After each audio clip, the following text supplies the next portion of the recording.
સાથે જ્યારે તમે વાંચો અને સમજો ને તો આપણને ખબર પડે. જો પ્રથમ ભાગ જોઈએ તો ખાલી ધર્મનું રૂપ પૂછ્યું છે, પણ બીજા પ્રશ્નની અંદર જે પાછળનો ભાગ છે એ પ્રશ્નની અંદર પૂછ્યું કે હિંસક રાજા હતા તો હિંસા કરતા પણ છતાંય પોતાના શરણે આવેલા એનું રક્ષણ પણ કરતા, તો એ અહિંસા ધર્મને અપનાવતા. તો એવા અહિંસાનું પોતાને શરણે આવેલા એનું પાપ જે એની રક્ષાનું જે એને હણ્યાનું જે પાપ છે, તો શરણે ન આવ્યા હોય એને હણ્યાનું એટલે એની હિંસા કરવાનું કોઈ સમર્થન મળે છે શાસ્ત્રમાં કે એની હિંસા થઈ શકે? શરણે આવ્યા હોય એનું તો રક્ષણ કરવું પડે, પણ શરણે ન આવ્યા હોય તો એની હિંસા કરવાનું કોઈ પ્રતિપાદન મળે છે? આવો પ્રશ્ન મહારાજે કર્યો અને એનો પરિપ્રેક્ષ્ય હતો કે એના અર્થને સમજીને ધર્મનું સ્વરૂપ સમજવાનું છે. તો હિંસાનો અર્થ શું છે? જો વ્યાપક રીતે જોઈએ, સામાન્ય રીતે જોઈએ, હિંસા એટલે કોઈનો વધ કરવો, કોઈનું નુકસાન કરવું, કોઈને હાનિ કરવી, એનું નામ હિંસા થાય. પણ જો વ્યાપક રીતે એને સમજવા પ્રયત્ન કરીએ તો કોઈનું, કારણ કે અહીંયા આગળ શબ્દ લખ્યો મન કર્મ વચને, અને ગઈકાલે આપણે એના પ્રારૂપ પણ જોયા કે કર્તા, કારિત અને અનુમોદિત એવા પણ કર્મના પ્રકારો બતાવ્યા. તો એવી રીતે જીવાત્મા કોઈનું અતિક્રમણ કરે ને તો હિંસા છે. દાખલા તરીકે ભગવાનની શિક્ષાપત્રીની મર્યાદા લોપે તો એ શિક્ષાપત્રીના શબ્દોની હિંસા કરી કહેવાય. તમે તમારી મનની વૃત્તિથી કોઈનું અહિત ઈચ્છો તો એ માનસિક રીતે તમે હિંસા કરી કહેવાય. આ બધા હિંસાના વ્યાપક સ્વરૂપ છે અને એ વસ્તુનું સમર્થન ભગવાન સ્વામિનારાયણ પોતે વચનામૃતની અંદર કર્યું છે કે ધર્મના અર્થને સમજવા માટે જેનો અતિક્રમણ ન કરવું એ એનો પ્રથમ ધર્મ છે, નહીં તો હિંસા થઈ. ભગવાનની આજ્ઞાનો લોપ કરો એટલે ભગવાનની આજ્ઞાની હત્યા કરી. આપણે ભગવાનની આજ્ઞાનો લોપ કરીએ, ખંડન કરીએ અથવા તો ભગવાનનો દ્રોહ કરીએ તો એ ઉપાસનાની હત્યા છે. અને એવી કોઈ પણ પ્રકારે મન કર્મ વચને આ એક દ્રષ્ટાંત છે.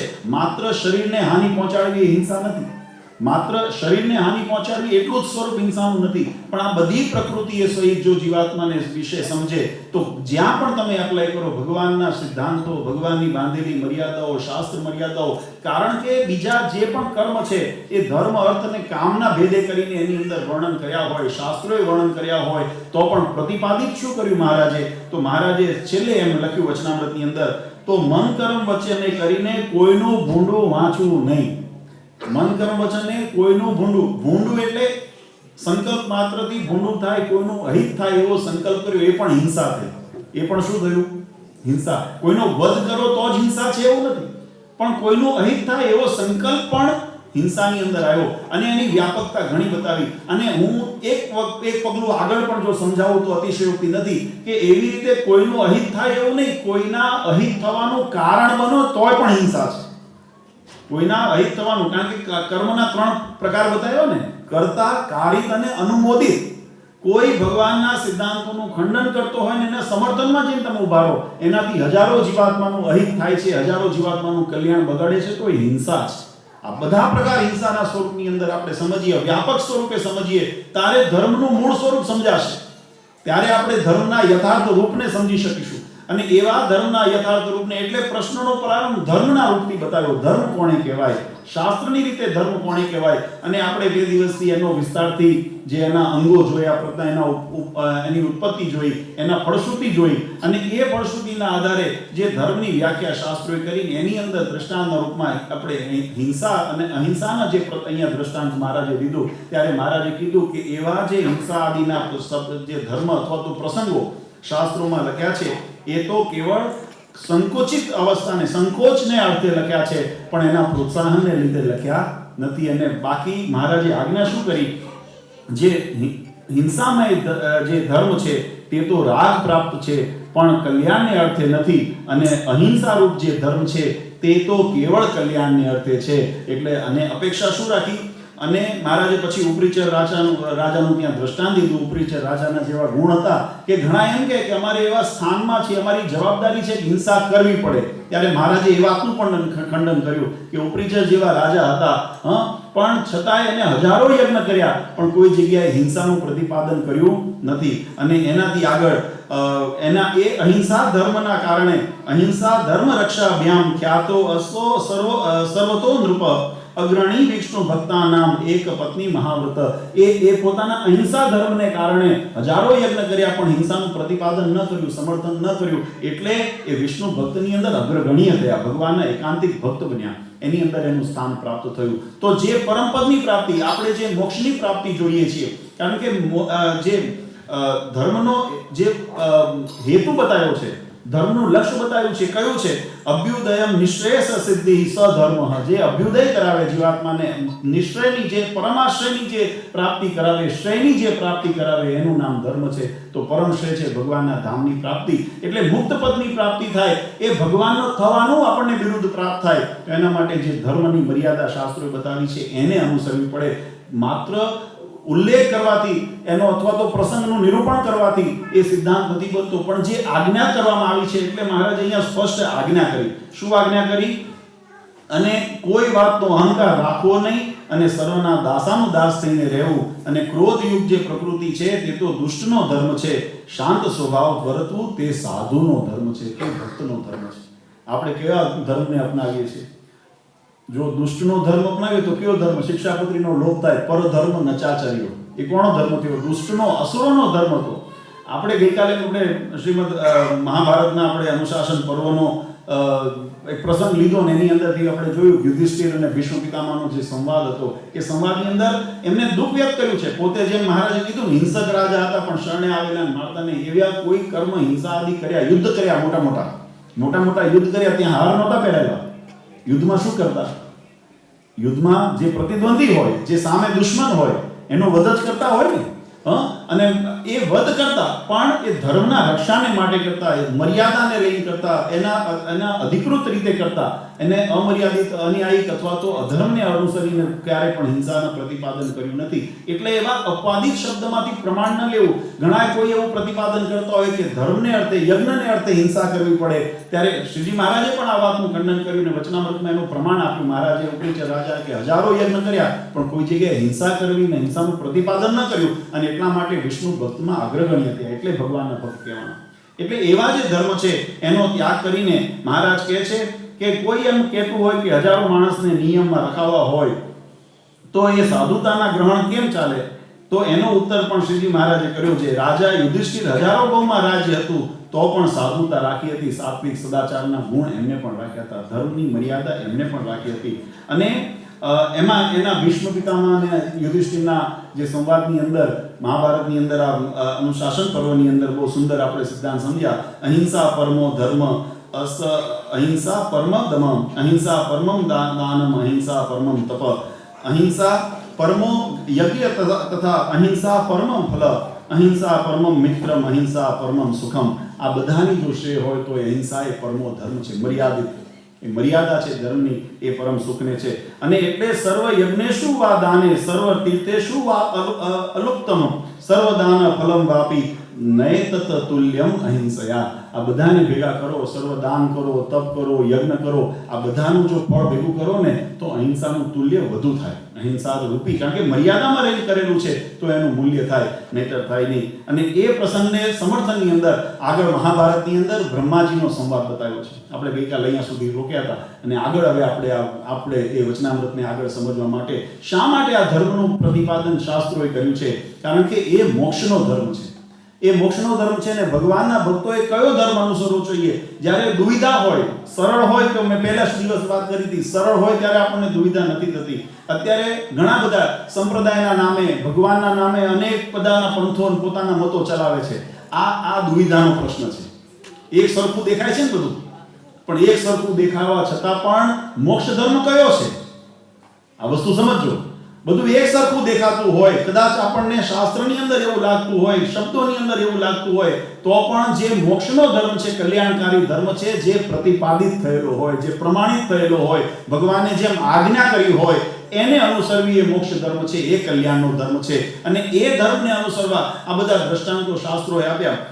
મહાભારતની અંદર બ્રહ્માજી અને ઋષિમુનિઓનો સંવાદ છે, અને અશ્વમેઘ પર્વની અંદર, ત્યારે એની અંદર બ્રહ્માજી ઉપદેશ આપે છે કે ધર્મ શું છે, ધર્મનું લક્ષણ શું છે.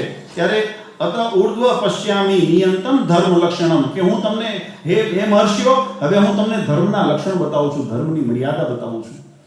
બ્રહ્માજી સ્વયં પોતે ધર્મનું નિરૂપણ કરે છે, અને એની અંદર લખ્યું અહિંસા લક્ષણો ધર્મ, હિંસા ચા ધર્મ અધર્મ લક્ષણમ, પ્રકાશ લક્ષણમ દેવ મનુષ્યા કર્મ લક્ષણમ. જે અહિંસા છે તે સર્વથી શ્રેષ્ઠ ધર્મનું લક્ષણ છે. અહિંસા ધર્મો લક્ષણમ, અહિંસા છે એ જ ધર્મનું લક્ષણ છે. મેં હિંસાની વ્યાખ્યા કરી.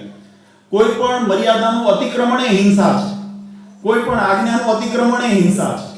એટલે કેવળ કોઈને વધ કરવો એટલી જ હિંસા સુધી સીમિત શબ્દને ન જોવાય, વ્યાપકપણે જોઈએ તો ભગવાનની આજ્ઞાનું ખંડન એ હિંસા છે.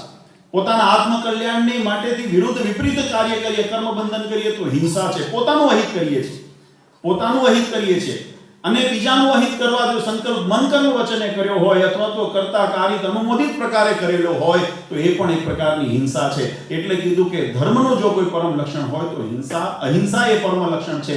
હિંસા એ ક્યારે લક્ષણ નથી.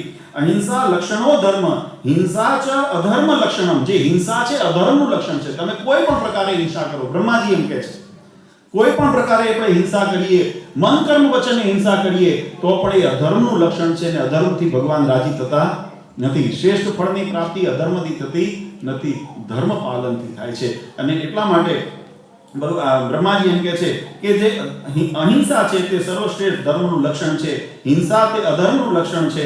અને પ્રકાશ લક્ષણ દેવા, જે પ્રકાશમાન, જે દિવ્યતા પ્રકાશમય જે હોવું એ દેવતાઓનું લક્ષણ છે. એની અંદર દિવ્યતા કે દૈવત્વ રહેલું છે, એ દેવતાઓનું લક્ષણ છે.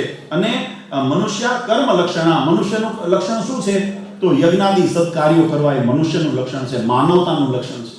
મનુષ્યનું લક્ષણ આપણે આપણા લક્ષણથી કોઈ, આપણે નથી ઘણી વખત કહેતા કે આ કોઈ વ્યક્તિ હોય શરીરથી તો આકૃતિથી માણસ જ હોય, પણ એની પ્રકૃતિ આકૃતિ માણસની હોય, પ્રકૃતિ માણસની હોય નહીં. તો આપણે શું કહીએ, જાનવર જેવો છે, શું કહીએ છીએ, પશુ જેવો છે.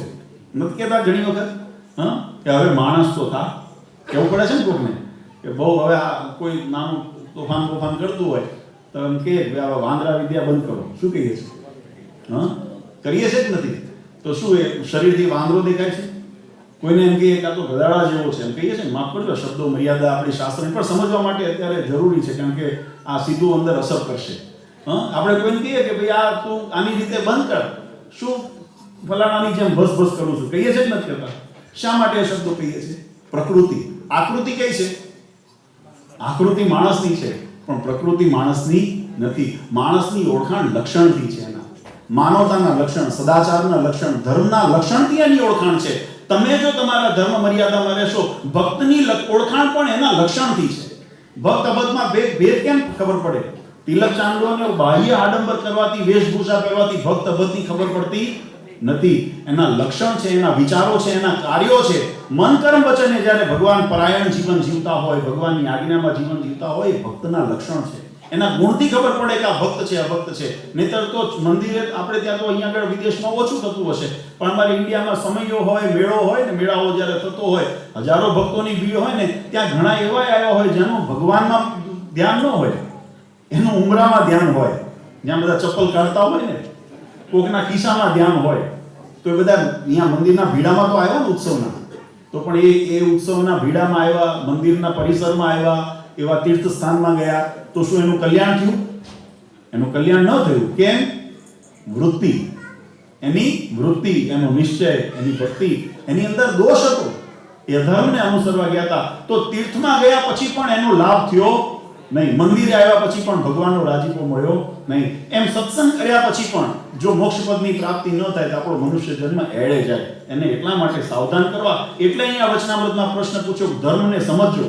આપણે માત્ર આંધળું અનુકરણ નથી કરતા. કોઈ એક વખત પૂછ્યું કે ભાઈ તમે આ ભગવાનની વાણી છે એ તમે કેમ પ્રમાણિત કરો? ભગવાનની વાણી છે તો આ ભગવાનની વાણી એટલે પ્રમાણિત થાય કે આના દ્વારા આપણા હૃદયની અંદર પહેલા તો પ્રકાશ થાય છે. જો આ વાણીને જીવનની અંદર ઉતારીએ ને તો આપણા જીવનું પરિવર્તન, એ જ એનું દૈવત્વ છે, એ જ પ્રમાણ છે કે આ ભગવાનની વાણી છે. એના દ્વારા આપણા જીવના, આપણા વિચારો, આચરણ, આપણા બધામાં પરિવર્તન થાય. જો આપણે હૃદયમાં એને હૃદયગત કરીએ, જો જીવનની અંદર ઉતારીએ તો આપણે એક પામર ને પતિત હોઈએ એમાંથી મહામુક્તની પદવીને પામીએ. એ પરમાત્માનું દૈવત્વ કામ કરે છે. આપણી હોશિયારી કામ નથી કરતી. આપણે તો કેવળ અનુસરણ કર્યું છે. આપણે શું કર્યું? સંશોધન કર્યું કે અનુસરણ કર્યું? સંશોધન કરવા જઈએ ને તો જોખમ થાય, અને ઘણા કરેક્ટ કર્યુંની અંદર આપણે એની અંદર એક્સપેરિમેન્ટ કરવા છે. આપણે થોડું ચેન્જ કરીએ, એક્સપેરિમેન્ટ કરીએ, નવું કરીએ. એ નવા કરવામાં જોખમ છે. પણ અનુસરણ કરશો, ये पालयंती मनुजा शास्त्र प्रतिपादिता शिक्षापत्री, આનું પાલન કરજો. ભગવાને એમાં સંશોધન કરવાનું નથી કીધું. મહારાજે તો ત્યાં સુધી દેશભાગના લેખમાં લખ્યું કે અમે જે આ લીખા કરી આપ્યું છે એમાં કોઈ કાળે કોઈ ફેર પાડવો નહીં, ને પાડશે ને પડાવશે તે અમારો નથી.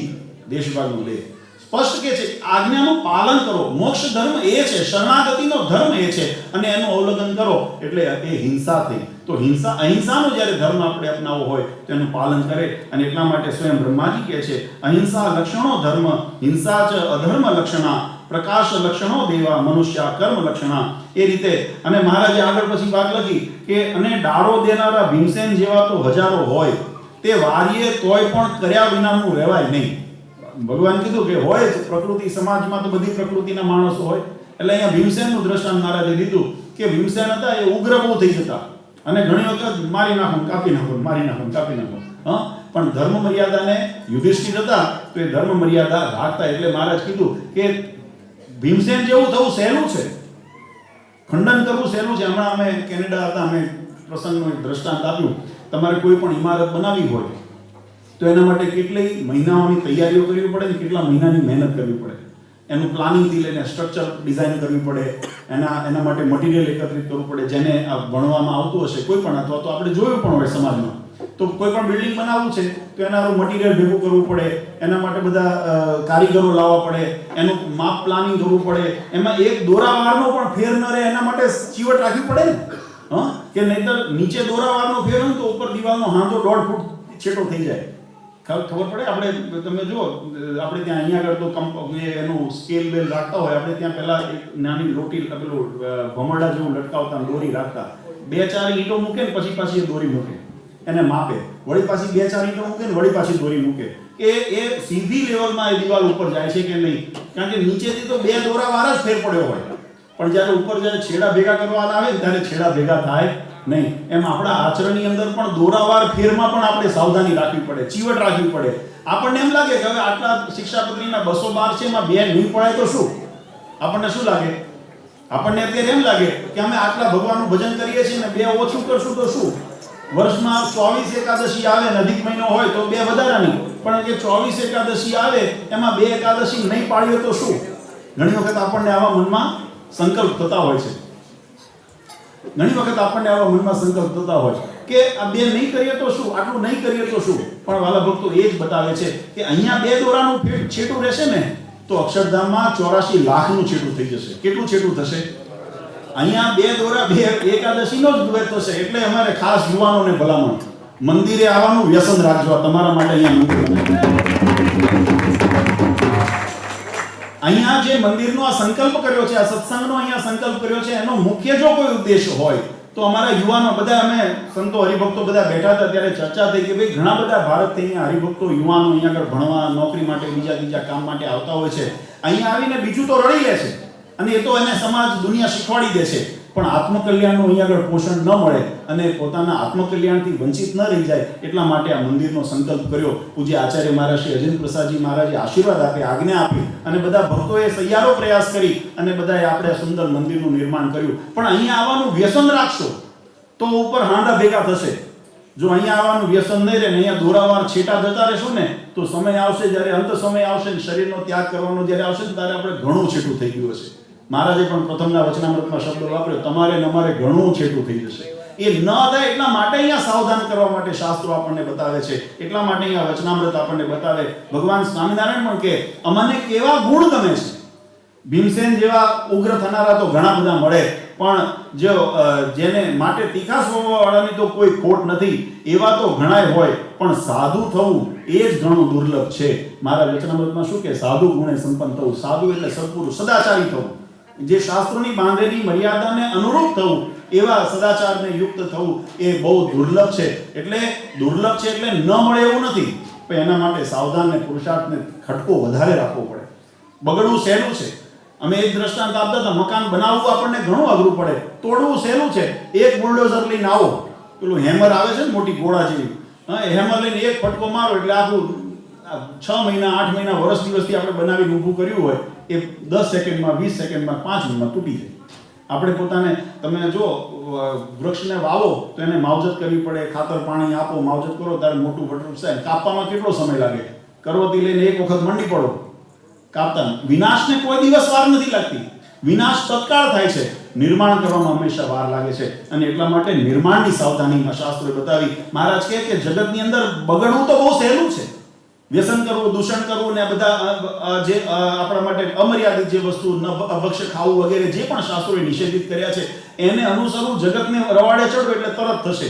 પણ એમાંથી સુધરવું હોય તો તમે કોઈ દિવસ એવું જોયું કે આપણે કોઈને વ્યસન થઈ ગયું હોય ડ્રગ્સનું કે દારૂ વગેરેનું વ્યસન થયું હોય તો એને ત્યાંથી સુધારવા માટે એના રિહેબિલિટેશન સેન્ટર્સ હોય છે. એની અંદર 6 મહિના 8 મહિનાની ટ્રીટમેન્ટ લેવી પડે છે. કોઈ જગ્યાએ એવું જોયું કે દારૂ પીવડાવવા શીખવાડવા માટે, ડ્રગ્સ લેતા શીખવાડવા માટેના કેમ્પ થયા હોય? બગડવાનું બહુ સહેલું છે વાલા ભક્તો. કારણ કે સરળ જે વગડો હોય ને, આપણે ત્યાં જે અહીંયા સૌરાષ્ટ્ર કાઠિયાવાડથી ભક્તો આવ્યા છે એને ખબર છે કે આપણે ત્યાં બાવળિયા થાય છે. કોઈ એને વાવા ગયું, કોઈ ખાતર પાણી પાવા ગયું. બાવળિયા થવું સહેલું છે, પણ હમણાં આંબાની વાડી કરવી હોય તો, ગુલાબની વાડી કરવી હોય તો એની માવજત કરવી પડે, એની સંભાળ લેવી પડે. આપણે નક્કી કરવાનું છે કે આપણે આપણા જીવનને કેવું બનાવવું છે.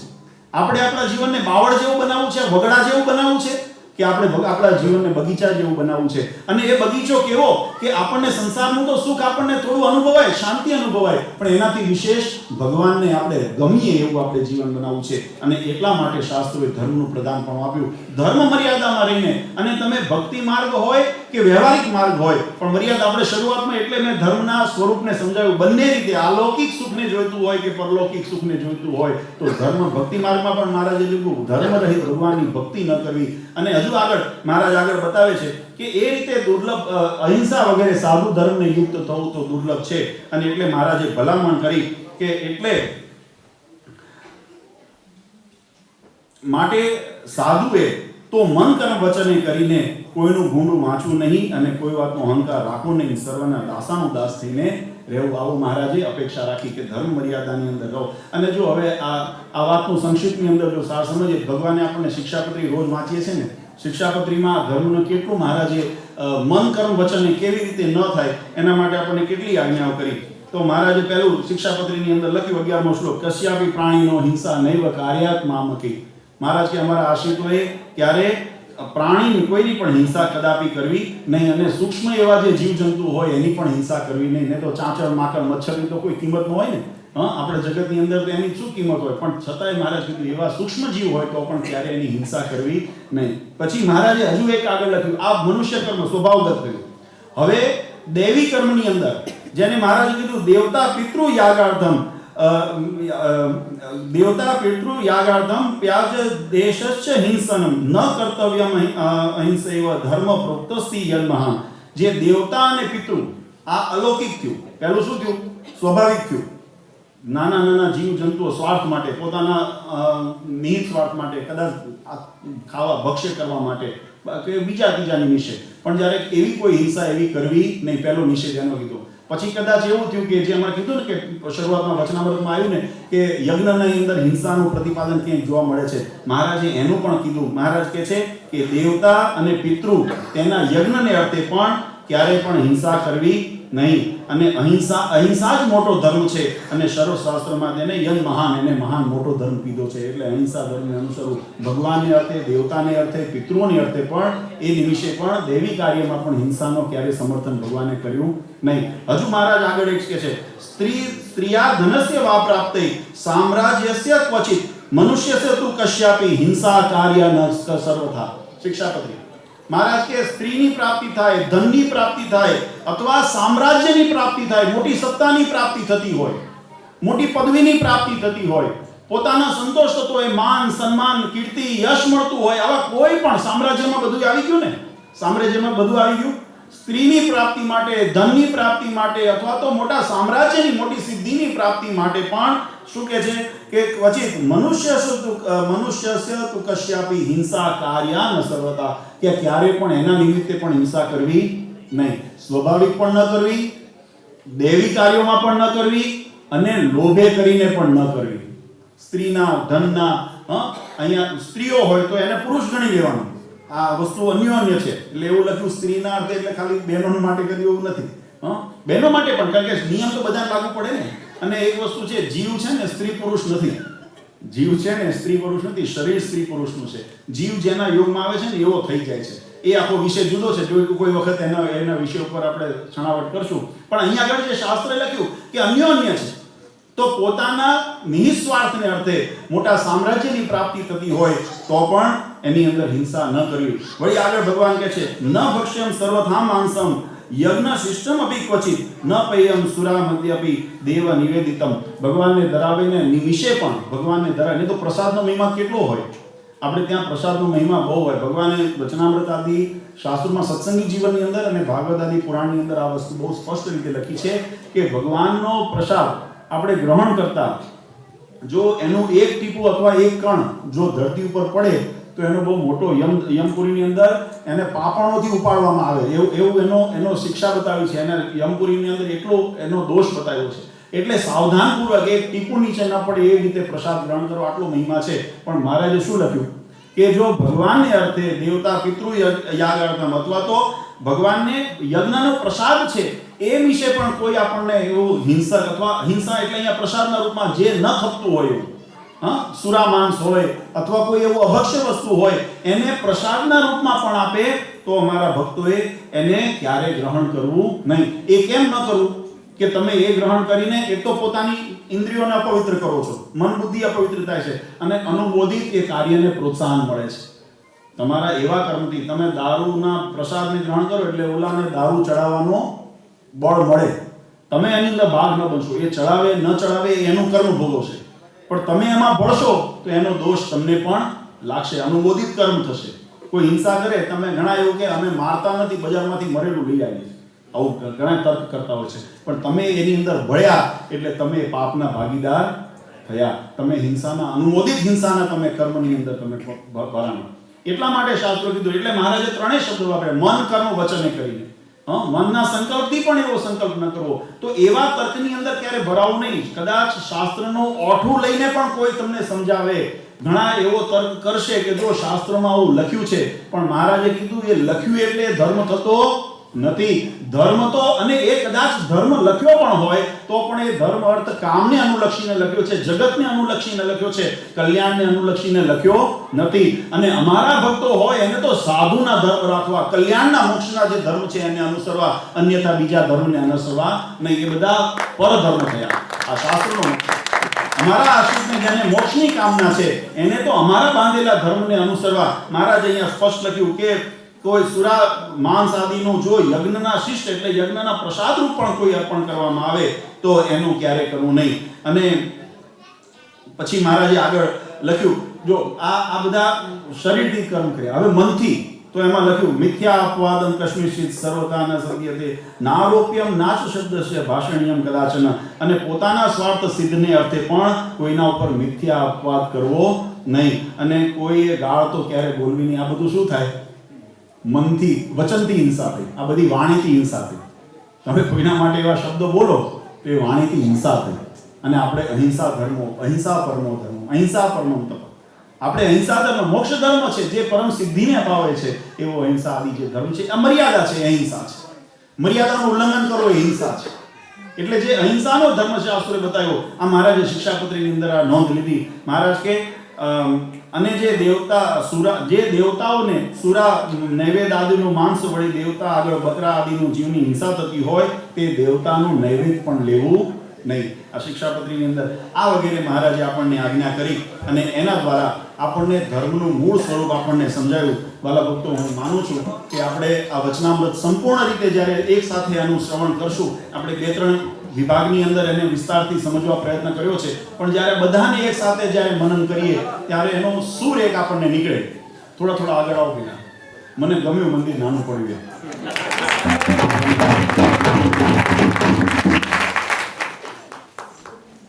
આ બધાના વચનામૃતનો જો આપણે સૂર જોઈએ તો આપણને એક સાર આપણને જોવા મળે કે ભગવાનને રાજી કરવા અને ભગવાનને પામવા જે શાસ્ત્રોએ આપણને પ્રતિપાદિત કરીને જે ધર્મ કીધો છે, જે આજ્ઞારૂપી આપણને ધર્મ કીધો છે, જે સદાચાર રૂપી, અહિંસા રૂપી જે આપણને ધર્મ કીધો છે, એ ધર્મનું પાલન કરીએ તો જ આપણને એ ધર્મના ફળ સ્વરૂપે કઈ સિદ્ધિ પ્રાપ્તિ થાય? તો યતો અભ્યુદયમ નિશ્ચયસ સિદ્ધિ સ ધર્મ.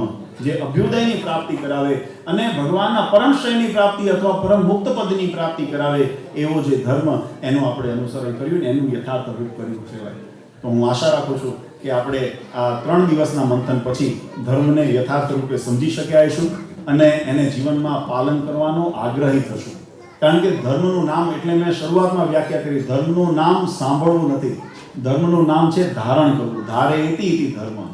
આપણે જે પણ અહીંયા આગળ કથામાં રસપાન કર્યું, જે પણ આપણે મહિમા વાક્ય સમજ્યા, જે સિદ્ધાંત વાક્ય સમજ્યા, એને ખાલી શ્રવણ કરવાથી જો ગુણ થશે એનો, પણ એનું ફળ નહીં મળે. ફળ ક્યારે મળશે? જ્યારે એનું ધારણ કરશું, જીવનની અંદર એને અપનાવશું. અને એવો ખટકો રાખીને મેં કીધું સાવધાનીપૂર્વક, જો નીચે 2 દોરાનો ફેર પડ્યો તો ઉપર છેટું થઈ જતું હોય, એમ અહીંયા આગળ જો નાની મોટી ભૂલોની અંદર આપણે ચાલશે ને ચલાવશું ને જોઈ લઈશું, એવી જો વિચારધારા રાખશું ને તો 184નો ફેરો પડશે. અને એ ફેરામાંથી જો ન પડવું હોય ને એમાં ભૂત બ્રહ્મ રાક્ષસ થઈને ન ભટકવું હોય, યમપુરીમાં ન જવું હોય અને ભગવાનને ધામની પ્રાપ્તિ જીવાત્માને કરવી હોય, તો એના માટે આ ધર્મને અનુસરવું જરૂરી છે. અને ધર્મમાં રહીને ભગવાનની ભક્તિ કરવી પરમ આવશ્યક છે. તો એ ધર્મ ભક્તિના પોષણ માટે અને ધર્મ ભક્તિના લાલની પ્રાપ્તિને માટે આ શાસ્ત્રોએ વચનામૃતની અંદર આપણને આ ઉપદેશ આપેલો છે. તો એ ઉપદેશને આપણે અહીંયા ભગવાનની વાણી સમજી, ભગવાનનો મહિમા સમજી અને ભગવાનના શ્રીમુખે આપણા હિતની વાત કરેલી છે એવો મહિમા સમજીને આપણે જીવનમાં ઉતારીએ તો આપણે 3 દિવસનો કરેલો દાખલો અહીંયા સફળ થાય. તો અંતમાં આપણે વચનામૃત અહીંયા વિરામ કરવા જઈએ છીએ. આપણું વચનામૃત અહીંયા પૂરું થાય છે અને એ વચનામૃતની સાથે 2 ઘડી અમારા શબ્દો પણ, આપણે અત્યાર સુધી ભગવાનના શબ્દો શ્રવણ કર્યું, 2 ઘડી અમારા કે જે ભક્તોએ, યજમાનોએ, યુવાનોએ આ મહોત્સવની અંદર, જેમ હમણાં અમારે નારાયણભાઈએ વાત કરી કે અનાયાસે જ પ્રસંગ થયો. કોઈ અહીંયા નહીંતર આપણે હમણાં ઓગસ્ટની અંદર શ્રીમદ ભગવાનના કથા વાર્તાનું આપણે સુંદર આયોજન કર્યું હતું, પણ અમારે કેનેડા જવાનો પ્રવાસ હતો અને પાછા વળતા એક આ વીકેન્ડ ખાલી હતો અમારી પાસે. અમેરિકાનો પ્રવાસ કોઈ કારણસર ન થઈ શક્યો, એટલે મેં પહેલે અહીંયા કીધું હતું, મેં કહ્યું એનો જજ તો અમેરિકાવાળાને આપવો પડે, તમારું કામ ન હોય. પણ એ સમયની આપણી પાસે અવકાશ હતો તો અહીંયા સંકલ્પ થયો અને આપણે મંદિર છે, મેં કીધું 6 મહિને પાછા બધા યુવાનોને મળ્યા ઘણા બધા નવા યુવાનો આવ્યા, એ જોઈને મને વિશેષ આનંદ થયો બધાને મળીને. એટલે અહીંયા આયોજન કર્યું છે. અને આવી, નહીં તો મને ખબર છે આ ઠંડીની સિઝનમાં બધાને ગોદડા વધારે વાલા હોય અને અહીંયા વધારે, આપણે ત્યાં નથી નીકળતા ગોદડાની બહાર, અહીંયા ક્યાંથી નીકળે આ ઠંડીની અંદર. પણ છતાંય 3 દિવસ બધા ભક્તોએ વિશેષ લાભ લીધો કથા વાર્તાનો, સત્સંગનો. એ બદલ દરેકને, યજમાન સહિત, આયોજક સહિત, અમારા કમિટી મેમ્બર સહિત અને યુવક મંડળ સહિત તમામને જે અહીંયા પ્રસંગનો લાભ લીધો છે એમને અમે અંતરથી ખૂબ ખૂબ અંતરના આશીર્વાદ આપીએ છીએ, ધન્યવાદ કહીએ છીએ. અને આવો ને આવો ભક્તિભાવ કાયમ રાખજો. આ વચનામૃત સમજવાની અંદર, કોઈ સમજાવવાની અંદર અમારી ક્ષતિ થઈ હોય તો હરિકૃષ્ણ મહારાજ, ઘનશ્યામ મહારાજ અહીંયા પ્રગટ બિરાજમાન છે, એમના ચરણારવિંદમાં અમે માફી માંગીએ છીએ. આપના ભાવને યથાર્થ રૂપે પ્રગટ કરવાનો પ્રયત્ન કર્યો છે અને ભક્તોને સુધી એ સંદેશ પહોંચે અને એના દ્વારા ભક્તોનું શ્રેય થાય એવા સંકલ્પ સાથે આપણે અહીંયા આગળ આ વચનામૃતના સેશનને, વચનામૃતને અહીંયા આગળ ગરડા ઇતિ ગરડા વચનામૃત પ્રથમનું 69મું સહેજાન સ્વામી મહારાજ. વાલા ભક્તો, બીજો પ્રસંગ, અમારા નાનભાઈ તૈયાર છે, એમની ટ્રેન, ગાડી, બસ બધું, હેલિકોપ્ટર, પ્લેન બધું તૈયાર છે. હવે ગરડાથી ઉપાડો, સીધા લઈ જાઓ ગોયા. અને ગોયાનો દિવ્ય રાખો છો વાલા ભક્તો. આપણે આમ તો કથા ઘણી વખત સાંભળીએ છીએ અને ભગવાને પણ આ દિવ્ય લીલા અનેક જીવાત્માના કલ્યાણને અર્થે મહારાજે જેમ વચનામૃતમાં કીધું કે અમે મોટા મોટા ઉત્સવ, સમૈયા અને જે મોટા વિષ્ણુયાગ, હરિયાગ વગેરે કરાવીએ છીએ, એની પાછળનો ઉદ્દેશ એટલો જ છે કે જીવાત્માને જો એના અહોભાવ આવે, ભગવાનનો અહોભાવ આવે, તો એના માધ્યમે કરીને જીવાત્મા પોતાના જીવનનું શ્રેય કરી શકે. અને અંત સમયે કદાચ કોઈ કઠણ પ્રારબ્ધ કરીને કોઈ એવો પ્રસંગ, એવો કોઈ વિસરાઈ ગયો હોય, ભગવાનની મૂર્તિ વિસરાઈ ગઈ હોય અને આવો કોઈ પ્રસંગ યાદ આવી જાય, એમાં સંતો, ભક્તો, મુક્તો યાદ આવી જાય અને એના અવલંબને કરીને ભગવાનની મૂર્તિ જો યાદ આવી જાય તો મહારાજ કે જીવનો બેડો પાર થઈ જાય. એટલે મહારાજ કે ઉત્સવ સમયે કર્યા. પણ આ ઉત્સવ સમયની અંદર મહારાજના છે ને વચનામૃતની અંદર મહારાજે બહુ સુંદર એક વાત સમજાવી છે. ભગવાન શ્રી હરિ એમ બોલ્યા કે ભગવાન જ્યારે આ ધરા ઉપર અવતાર ધારણ કરતા હોય છે ત્યારે જેવા રૂપને ધર્યા હોય એની પ્રાકૃતિક ચેષ્ટા ભગવાન સ્વીકારતા હોય છે. ભગવાન પોતે સ્વતંત્ર છે, દિવ્ય છે. ભગવાન હંમેશા કોઈને એને કર્મ અને શરીરના બંધન, માયાના બંધન ભગવાનને નથી, પણ છતાંય પ્રકૃતિના આદિ બંધન ભગવાનને નથી. પણ ભગવાન જ્યારે જીવા રૂપે દર્શન, મચ્છ રૂપે થયા, મહારાજ કે માછલાની જેમ ભગવાને વ્યવહાર કર્યો. કાચબા રૂપે થયા ત્યારે કાચબાની જેવો વ્યવહાર કર્યો. ભગવાન હૈગ્રીવ રૂપે થયા ત્યારે ઘોડાની જેવો કર્યો. એમ ભગવાને જે મચ્છ, કચ્છ, વરા, નરસિંહ આદિ જે અવતાર, નરસિંહ રૂપ ભગવાન થયા તો સિંહની જેમ ત્રાળ નાખી. જેવા સ્વરૂપને ભગવાન ધારણ કરે એ સ્વરૂપની ચેષ્ટા ભગવાન સહજ સ્વીકારે છે. એમ મનુષ્ય રૂપે ભગવાન જ્યારે અવતાર ધારણ કર્યો અને રામકૃષ્ણાદિ ભગવાન સ્વામિનારાયણ રૂપે જ્યારે આ ધરા ઉપર પધાર્યા હોય ત્યારે ભગવાનની પ્રત્યેક ચેષ્ટા કેવી હોય? મનુષ્ય જેવી લાગે. વચનામૃતની અંદર મહારાજે લખ્યું, ભગવાન માણસની જેમ બીવે પણ ખરા, માણસની જેમ દુઃખી પણ થાય, માણસની જેમ શોક પણ કરે, માણસની જેમ હરખમાં પણ આવે. એટલે જેવી ચેષ્ટા આપણે મનુષ્ય, સામાન્ય મનુષ્ય કરતા હોય એવી ભગવાન પણ કરતા હોય. પણ જ્ઞાન બુદ્ધિથી આપણે જો વિચારીએ, વિવેક રાખીને વિચારીએ, ભગવાનના મહિમા સહિત વિચારીએ તો મહારાજ કહે કે ભગવાનનું ભલે આંખ આપણા જેવી છે, કાન આપણા જેવા છે, હાથ આપણા જેવા છે, ભગવાનના પ્રત્યેક અંગ પ્રત્યંગ આપણા જેવા છે, પણ ભગવાન આપણા જેવા નથી. એ છતાંય દિવ્ય છે. એ માયિક સ્વરૂપે છે પણ છતાંય અમાયિક છે. એ અગ્નિની અંદર જેમ કોઈ વસ્તુ ભળે ને અગ્નિરૂપ થઈ જાય, એમ ભગવાનના યોગમાં માયિક તત્વ આવ્યા પછી માયિક નથી રહેતા, અમાયિક થઈ જાય છે. આપણા તો માયિક છે. તમારી મારી આંખો, આપણા ઇન્દ્રિયો છે ને, માયિક છે. આપણે ભક્તિમાં તપાવીને એને અમાયિક કરવાની છે. આપણે આપણી ઇન્દ્રિયોને ભક્તિરૂપી, ભગવાનની આજ્ઞારૂપી ધર્મનું પાલન કરી, ભક્તિ કરીને આપણે આપણી ઇન્દ્રિયોને અમાયિક કરવાની છે. જ્યારે ભગવાનની સ્વતઃ પોતે અમાયિક છે એટલે એમના યોગમાં જે પણ આવતું હોય એ પછી મનુષ્ય શરીર, પંચભૂતનું એ પણ શરીર ધારણ કરી હતું, પણ એ અમાયિક હતું, એ દિવ્ય હતું. અને એવા ભાવથી ભગવાનની દિવ્યતા, મહારાજ કે પ્રત્યેક લીલાઓ પણ ભગવાનની દિવ્ય છે. એ આપણને ભલે મનુષ્ય જેવી લાગતી હોય. અને એવો જ કંઈક પ્રસંગ આ લોયાનો શાકોત્સવ, કથા બહુ વિસ્તારથી છે પણ આપણે સમય મર્યાદાની અંદર કથાનું શ્રવણ કરીએ તો પ્રસંગ એવો બન્યો કે એક વખત સુરા ખાચર, લોયાના ગામધણી, એને ત્યાં દરબારને ત્યાં ચોરી થઈ. કથા આપણે વિસ્તારથી કથામાં સાંભળી પણ છતાંય મજા આવે એવી છે, કારણ કે આમાં પ્રસાદ મળવાનો જ છે. એ પ્રસાદનો આનંદ એ પ્રસાદનો મહિમા સમજીને આપણે પ્રસાદ લેવો છે. એટલે મહારાજે બહુ સુંદર એમાં પ્રસંગ થયો કે સુરા ખાચરની ત્યાં ચોરી થઈ અને ચોર લોકો આવ્યા, ઘરમાં ધાડ પાડી એટલે પહેલા જે દિવાલો હોય ને એમાં મોટું બકું કરે, પછી અંદરથી પ્રવેશે અને પ્રવેશીને અંદરથી જે પણ માલ લત્તો સામાન એ બધું ઉપાડે. એમાં પટારો જોયો, પટારાને તોડવા ખૂબ મહેનત કરી. છેવટે પટારો તૂટ્યો નહીં. એનો મજબૂત, જૂના જમાનામાં જે તાળા ને બધી એની મજબૂતી, એટલે પટારો તૂટ્યો નહીં. એટલે પછી ચોર લોકોએ આખો પટારો ઉપાડ્યો અને પટારો ઉપાડીને ગામની પાદરમાં જે પટ હતો એની અંદર લઈ ગયા. ત્યાં પણ બહુ મહેનત કરી, ત્યાં પણ તૂટ્યો નહીં. અને એમ કરતાં કરતાં સવાર પડી અને આ બાજુ બધા ગામની અંદર જાગ્યા. સુરા ખાચર બાપુના ઘરે પણ જાગ્યા અને જાગીને જોયું તો આ મોટું છીંડું પડેલું હતું. અને એ છીંડું પડ્યું હતું એટલે એની અંદર ઘરમાં તપાસ કરી, ખબર પડે પટારો જ આખો ગાયબ. અને પટારો ગાયબ એટલે બધાને ચિંતા થઈ, કારણ કે પહેલા જમાનામાં મૂડી બધી પટારામાં મૂકતી. જે પોતાની આજીવિકા અથવા તો જે કમાણી હોય ને એ બધી આપણે અત્યારે જેમ લોકર તિજોરીમાં મૂકીએ છીએ ને, એમ પહેલા જમાનામાં એ લોકર, તિજોરી ગણો જે ગણો, પટારા હતા.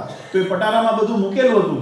એટલે સુરા ખાચરને મનમાં એમ થયું કે આ મારું આખા જીવનની મારી કમાણી આ બધી લૂંટાઈ ગઈ, આજ કોઈ ચોર લોકો આવીને લઈ ગયા. અને એની સાથે સાથે સંકલ્પ પણ કર્યો, કોઈને પણ આપણને જ્યારે કોઈ કષ્ટ આવે, દુઃખ આવે અથવા આપત્તિ આવે તો આપણને ભગવાન પહેલાં યાદ આવે. એટલે એમને પણ ભગવાન યાદ આવ્યા અને ભગવાનની આગળ સંકલ્પ કર્યો કે મહારાજ, જો મારું આ બધું હેમખેમ મારું પાછું મળે ને તો અડધોઅડધું ભગવાનને અર્થે, સંતોને અર્થે, સત્સંગના કાર્યની અંદર હું એને વાપરીશ, આવો સંકલ્પ કર્યો. અને બનવા જો એવું થયું કે પટારો ઓલા ચોર લોકોથી તૂટ્યો નહીં.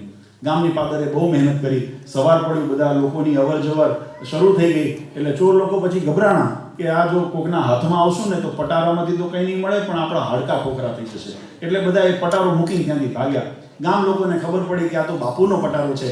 એટલે બધા એને પાછો ઘરે લાવ્યા. એટલે સુરા ખાચરે એને તાળું ખોલીને જોયું તો અંદર જે રકમ હતી એમની મૂડી હતી, યથાવત હતી. એટલે પ્રમાણિકતાથી એમને પોતાના ઘરના જે શાંતાબા એમને જેને વાત કરી કે આ ચોર લોકો જ્યારે પટારો લઈ ગયા હતા ત્યારે મારા મનમાં એક સંકલ્પ એવો થયો હતો, જો મારું હેમખેમ બધું પાછું આવે તો અડધોઅડધ મારે ભગવાનને અર્થે વાપરવું છે. અને એ જ્યારે એમને સંકલ્પ જ્યારે કર્યો, શાંતાબા બહુ રાજી થયા, પણ એમનાથી વધારે ચઢૈયા ભક્ત હતા. એટલે એમને પ્રશ્ન પૂછ્યો બાપુને સામે કે આ ચોર લોકોથી જો પટારો તૂટ્યો હોત તો શું આ અડધી રકમ તમારા માટે મૂકતા જા? એટલે બાપુએ કીધું કે એવું કેમ બને કે તો જો ચોર લોકોના હાથમાં આવ્યું હોત તો બધું લઈ જા, અડધું મારા માટે શા માટે મૂકી જાય? ત્યારે શાંતાબાએ કીધું કે વિચારજો કે આપણા પ્રારબ્ધનું તો બધું ગયું હતું, આ તો ભગવાનનો સંકલ્પ થયો ને ભગવાનના પ્રારબ્ધે કરીને પાછું આવ્યું છે, માટે બધું ભગવાનને અર્થે વાપરી દેવું છે. અને એ રીતે આ શાકોત્સવ પછી સુરા ખાચર ભગવાનને પાસે ગયા અને આમંત્રણ આપી અને શાકોત્સવ નિર્માણ કરવા, આ ઉત્સવ કરવા માટે એમને આમંત્રણ કરીને લઈ આવ્યા. પણ આ પૂર્વાર્ધ થયો, પ્રસંગના નિમિત્ત કેવી રીતે નિર્માણ થયું એનો પ્રસંગ બતાવ્યો. હવે પ્રસંગની દિવ્યતા શું છે એની અંદર જોવાની છે. આપણે ઘણી વખત કથાની અંદર સાંભળીએ છીએ કે ભગવાનને કહેવાય છે પામર પતિત ઉદ્ધાર. આપણે આરતીમાં રોજ કહીએ છીએ પામર અને પતિતોનો ઉદ્ધાર જેના યોગ્ય થઈ. આપણે રામાયણની અંદર પ્રસંગ આવે છે, રામ નામે પથ્થર તરી ગયા. રામ નામે જેના ભગવાન રામના નામનો આશ્રય મળ્યો તો એ પાણા હતા એ પણ તરી ગયા. એમ અહીંયા ભગવાનને જો રીંગણાની સામાન્ય રીતે સમાજમાં કોઈ કિંમત ન હોય, પણ ભગવાને એનો ઉત્સવ કર્યો. તો આજે વિચારો આપણે લંડનની અંદર રીંગણાનો ઉત્સવ કરે છે. રીંગણાને ભાગ્ય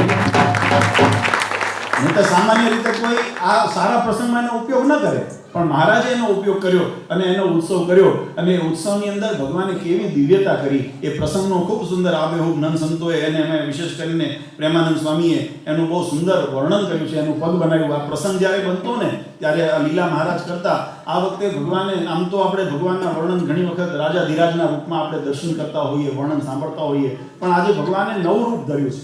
આજે ભગવાન સ્વયં રસોઈયા બન્યા છે અને એવા સુંદર રસોઈયાના વેશની અંદર ભગવાને આ સુંદર લીલા કરીને પ્રેમાનંદ સ્વામી એનું વર્ણન કર્યું કે વળી વખાણું શાકોત્સવ લીલા કરી નેણે નિરખ્યા સુંદર કરતા શાક જો.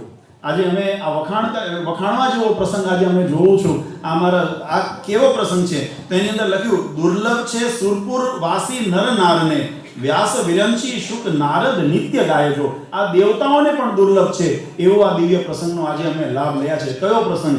તો કે ભગવાનને અમે આજે નયણે નિરખ્યા સુંદર કરતા શાક જો. ભગવાન આજે સ્વયં શાક વગાડી રહ્યા છે. આવો દિવ્ય સ્વરૂપ મહારાજનું અમે અલૌકિક પહેલી વખત જોયું અને ભાવથી દર્શન કરતા હતા. અને એમાં પછી આગળ એમાં લખ્યું છે કે દ્વાદશમણ એકાક્ષરી તો છે વગારમાં જોવા આવ્યા શિવ બ્રહ્મા તજી નાખજો. ભગવાને સુંદર હાથમાં વઘારના બધા રઈ મરચા જીરું વગેરે બધા મસાલા લીધા છે અને દ્વાદશ મણ એટલે 12 મણ ઘીનો વઘાર, 12 મણ ઘીનો મહારાજે વઘાર કર્યો અને એની અંદર આ બધા મસાલા લઈને એની અંદર મહારાજે નાખ્યા અને છમકારો બોલ્યો અને એની વરાળ ઉઠે. વઘાર કરીએ ને એટલે એની વરાળ ઉઠે, એની સુગંધ ઉઠે અને સુગંધ ઉઠી તો સ્વર્ગાદી લોક સુધી પહોંચી અને સ્વર્ગાદી લોક સુધી પહોંચી ત્યારે બ્રહ્માદિ દેવતાઓને, ઇન્દ્રાદિ દેવતાઓને બધાને એમ થયું કે ભગવાન આવી દિવ્ય લલા કરતા હોય, આ મનુષ્ય દેહના મનુષ્ય માનવીઓ આના લાભ લઈ લે અને અમે રહી જઈએ એ યોગ્ય નથી. એટલે બધા એમાં પોતાના વિમાનો લઈ લઈને અકડેઠડ બધા ભગવાનના દર્શન કરવાને માટે, દિવ્ય ચરિત્રના દર્શન કરવા માટે એ બધા અહીંયા આગળ આવ્યા. આમંત્રણ નહોતું છતાં આવ્યા એટલે લખ્યું તજી નાક. નાકનો અર્થ થાય સ્વર્ગ પણ થાય. નાક એટલે આપણે કહીએ ને વગર આમંત્રણે આવ્યા. પણ કેમ થયું? ભગવાનનો મહિમા જાણીને, ભગવાનનો મહિમા જાણીને બધા આવ્યા. અને પછી મહારાજે આ બાજુ 4 ચીરીઓ વૈતાકની, રીંગણાને વૈતાકની 4 ચીરીઓ કરી. આ રેસીપી આપણા સંપ્રદાયમાં જ થાય છે. બીજે ઘણા બાફીને ઊંધિયું બધા કરે છે. શું કહેવાય? ઓળો કહેવાય, ઊંધિયું કહેવાય, ઓળો કહેવાય ને, હા એ બધા કરે છે. પણ આવો શાકોત્સવનો વઘાર આપણા સંપ્રદાયની એક વિશેષતા છે. મહારાજે બહુ સુંદર એના લખ્યું આગળ પ્રેમાનંદ સ્વામીએ, ચીરીઓ 4 સુધારી વંતાકની મેલે મોટા ભાંડ માહી ભગવાન જો. ભગવાન સ્વયં એની 4 ચીરીઓ કરી, અંદર મસાલા વગેરે ભરી અને ભગવાન એને મોટા ભાંડ, મોટા પાત્રની અંદર એને મૂકે છે. લવણ મસાલો હલ્દી મરચા માવજી નિજ હાથે લઈ નાખે કૃપા નિધાન જો. મહારાજે એની અંદર નાખ્યા પછી મીઠું, હળદર, મરચા વગેરે જે પણ મસાલા હતા એ બધાય મસાલા પોતાના ખોબે હાથમાં લઈને, વાસણથી નહીં પણ હાથમાં લઈને મહારાજ એની અંદર એ નાખતા. અને દિવ્યતા એટલે આવી એની અંદર ભગવાનનો સ્પર્શ કર્યો, ભગવાનની એના પર દ્રષ્ટિ થઈ. ભગવાને એની અંદર પોતાના ઐશ્વર્ય સહિત જ્યારે કાર્ય કર્યું ત્યારે એની અંદર ઐશ્વર્ય આવ્યું. મહારાજ પોતાના હાથે એની અંદર હળદર, મસાલો વગેરે એની અંદર બધા મરી મસાલા બધા નાખતા. અને મહારાજ નાખતા પછી મહારાજ મનુષ્ય ચરિત્ર કરતા. આમાં શું ભગવાનની થોડીક એ સ્વભાવ એવો હતો, ટેવ જેને કહીએ ને, કે મહારાજ આમ છે ને છંછેડે બહુ હરિભક્તો. તમારી શ્રદ્ધાને વારે ઘડીએ પરીક્ષા કરે, કેટલી નિષ્ઠા છે. થોડુંક તમારું વળી ગાડી હાલે ચાલતી હોય ને એટલે કંઈક વચ્ચે ઉભેટ આવે, કંઈ ઉમરો આવે, પેલું સ્પીડ બ્રેકર, તમારે સ્ટોપ સાઇન આવે છે ને સ્પીડ બ્રેકર, તમે વળી માંડ થોડું આગળ કરે એટલે ભગવાન તરત તમારી શ્રદ્ધાની પરીક્ષા કરે. આમાં બીજું કંઈ હોય નહીં કે તમારે જો દ્વેષ નથી ભગવાનને, પણ તમારી શ્રદ્ધા વિશ્વાસની પરીક્ષા કરતા હોય. તમારી નિષ્ઠા કેટલી છે, તમારો વિશ્વાસ કેટલો છે, તમારી શ્રદ્ધા કેટલી છે. અને જો એમાં પાર ઉતરી ગયા તો ભગવાન કાંડું જાળીને અક્ષરધામમાં લઈ જાય. તમને ભટકવા ન દે. એ નિષ્ઠાની અંદર, વિશ્વાસની અંદર, શ્રદ્ધાની અંદર જો એમાં ફંટાણા તો તમે આપણે મોક્ષ માર્ગમાંથી ચલાયમાન થઈ ગયા, પણ ન ફંટાણા તો મોક્ષ માર્ગ. એટલે બહુ સુંદર મહારાજ શું કરે કે હળદરવાળા હાથ છે ને, એટલે પ્રેમાનંદ સ્વામીએ લખ્યું, હલ્દીવાલા હાથ લુએ નિજ ધોતીએ પીળે પટ શોભે પરિબ્રહ્મ જો. હળદરવાળા હાથ બધા જે મસાલો નાખ્યો હોય અને પછી પોતાની સફેદ ધોતી હતી, એ સફેદ ધોતી ઉપર ભગવાને હાથ લુએ અને ધોતીનો રંગ હતો સફેદ, પણ હાથ લુઈને હળદરવાળી કરી નાખી એટલે પીળો રંગ થઈ ગયો. પણ એને પ્રેમાનંદ સ્વામીને કેવા દર્શન થયા? પ્રેમાનંદ સ્વામીને એમ દર્શન થયા જાણે પીળું પિતાંબર પહેરીને પરબ્રહ્મ પુરુષોત્તમ નારાયણ ઉભા હોય એવો સુંદર ભગવાનનો મહિમા હતો ને, તો એવા દર્શન થયા. પણ માઇક જીવ હતા એને કેવા દર્શન થયા?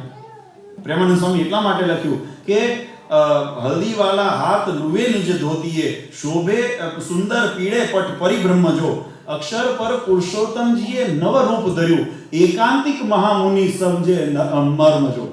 આ દર્શન આવા કોણે થયા? અલૌકિક ભાવ કોણે થયો?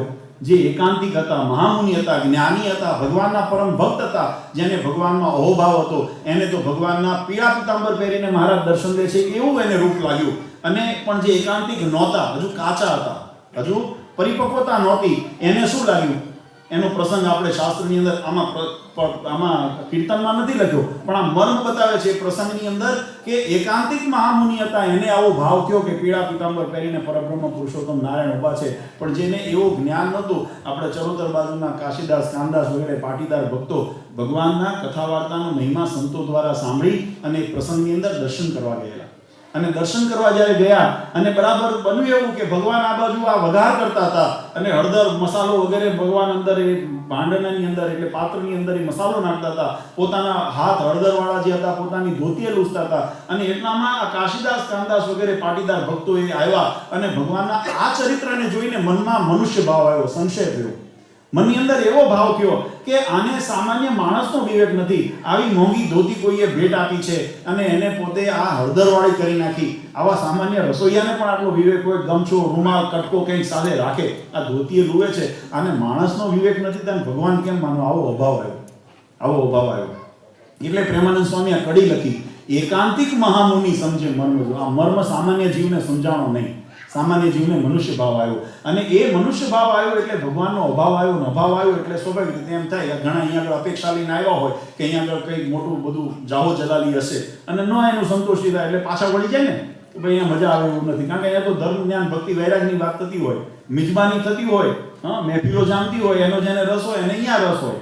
અહીંયા તો ત્યાગ વૈરાગની વાત થતી હોય, ભગવાનની ભક્તિની વાત થતી હોય, એટલે અહીંયા આગળ સ્વાભાવિક રીતે જે અરુચિ, જેને પ્રકૃતિ નથી એવી, એને ન ગમે. એમ જેને ભગવાનનો ઓલો અહોભાવ, દિવ્ય ભાવ જોઈને કથા વાર્તાની અંદર ભગવાનના દર્શન કરવા આવ્યા હતા, ત્યારે એને અહીંયા આગળ મનુષ્ય ભાવ જોયો એટલે એમાં અભાવ આવ્યો અને પાછા વળતા હતા. ત્યારે ભગવાન સ્વામિનારાયણે પોતાની પડખે જે સંતો ભક્તો હતા એને મહારાજે પૂછ્યું કે સંતો, કોઈ તરસ્યો હોય અને હજારો કિલોમીટરની યાત્રા કરીને કૂવા કાંઠે કે નદી કાંઠે જાય અને છતાંય જો તરસ્યો પાછો જાય તો એને કેવો ગણવો?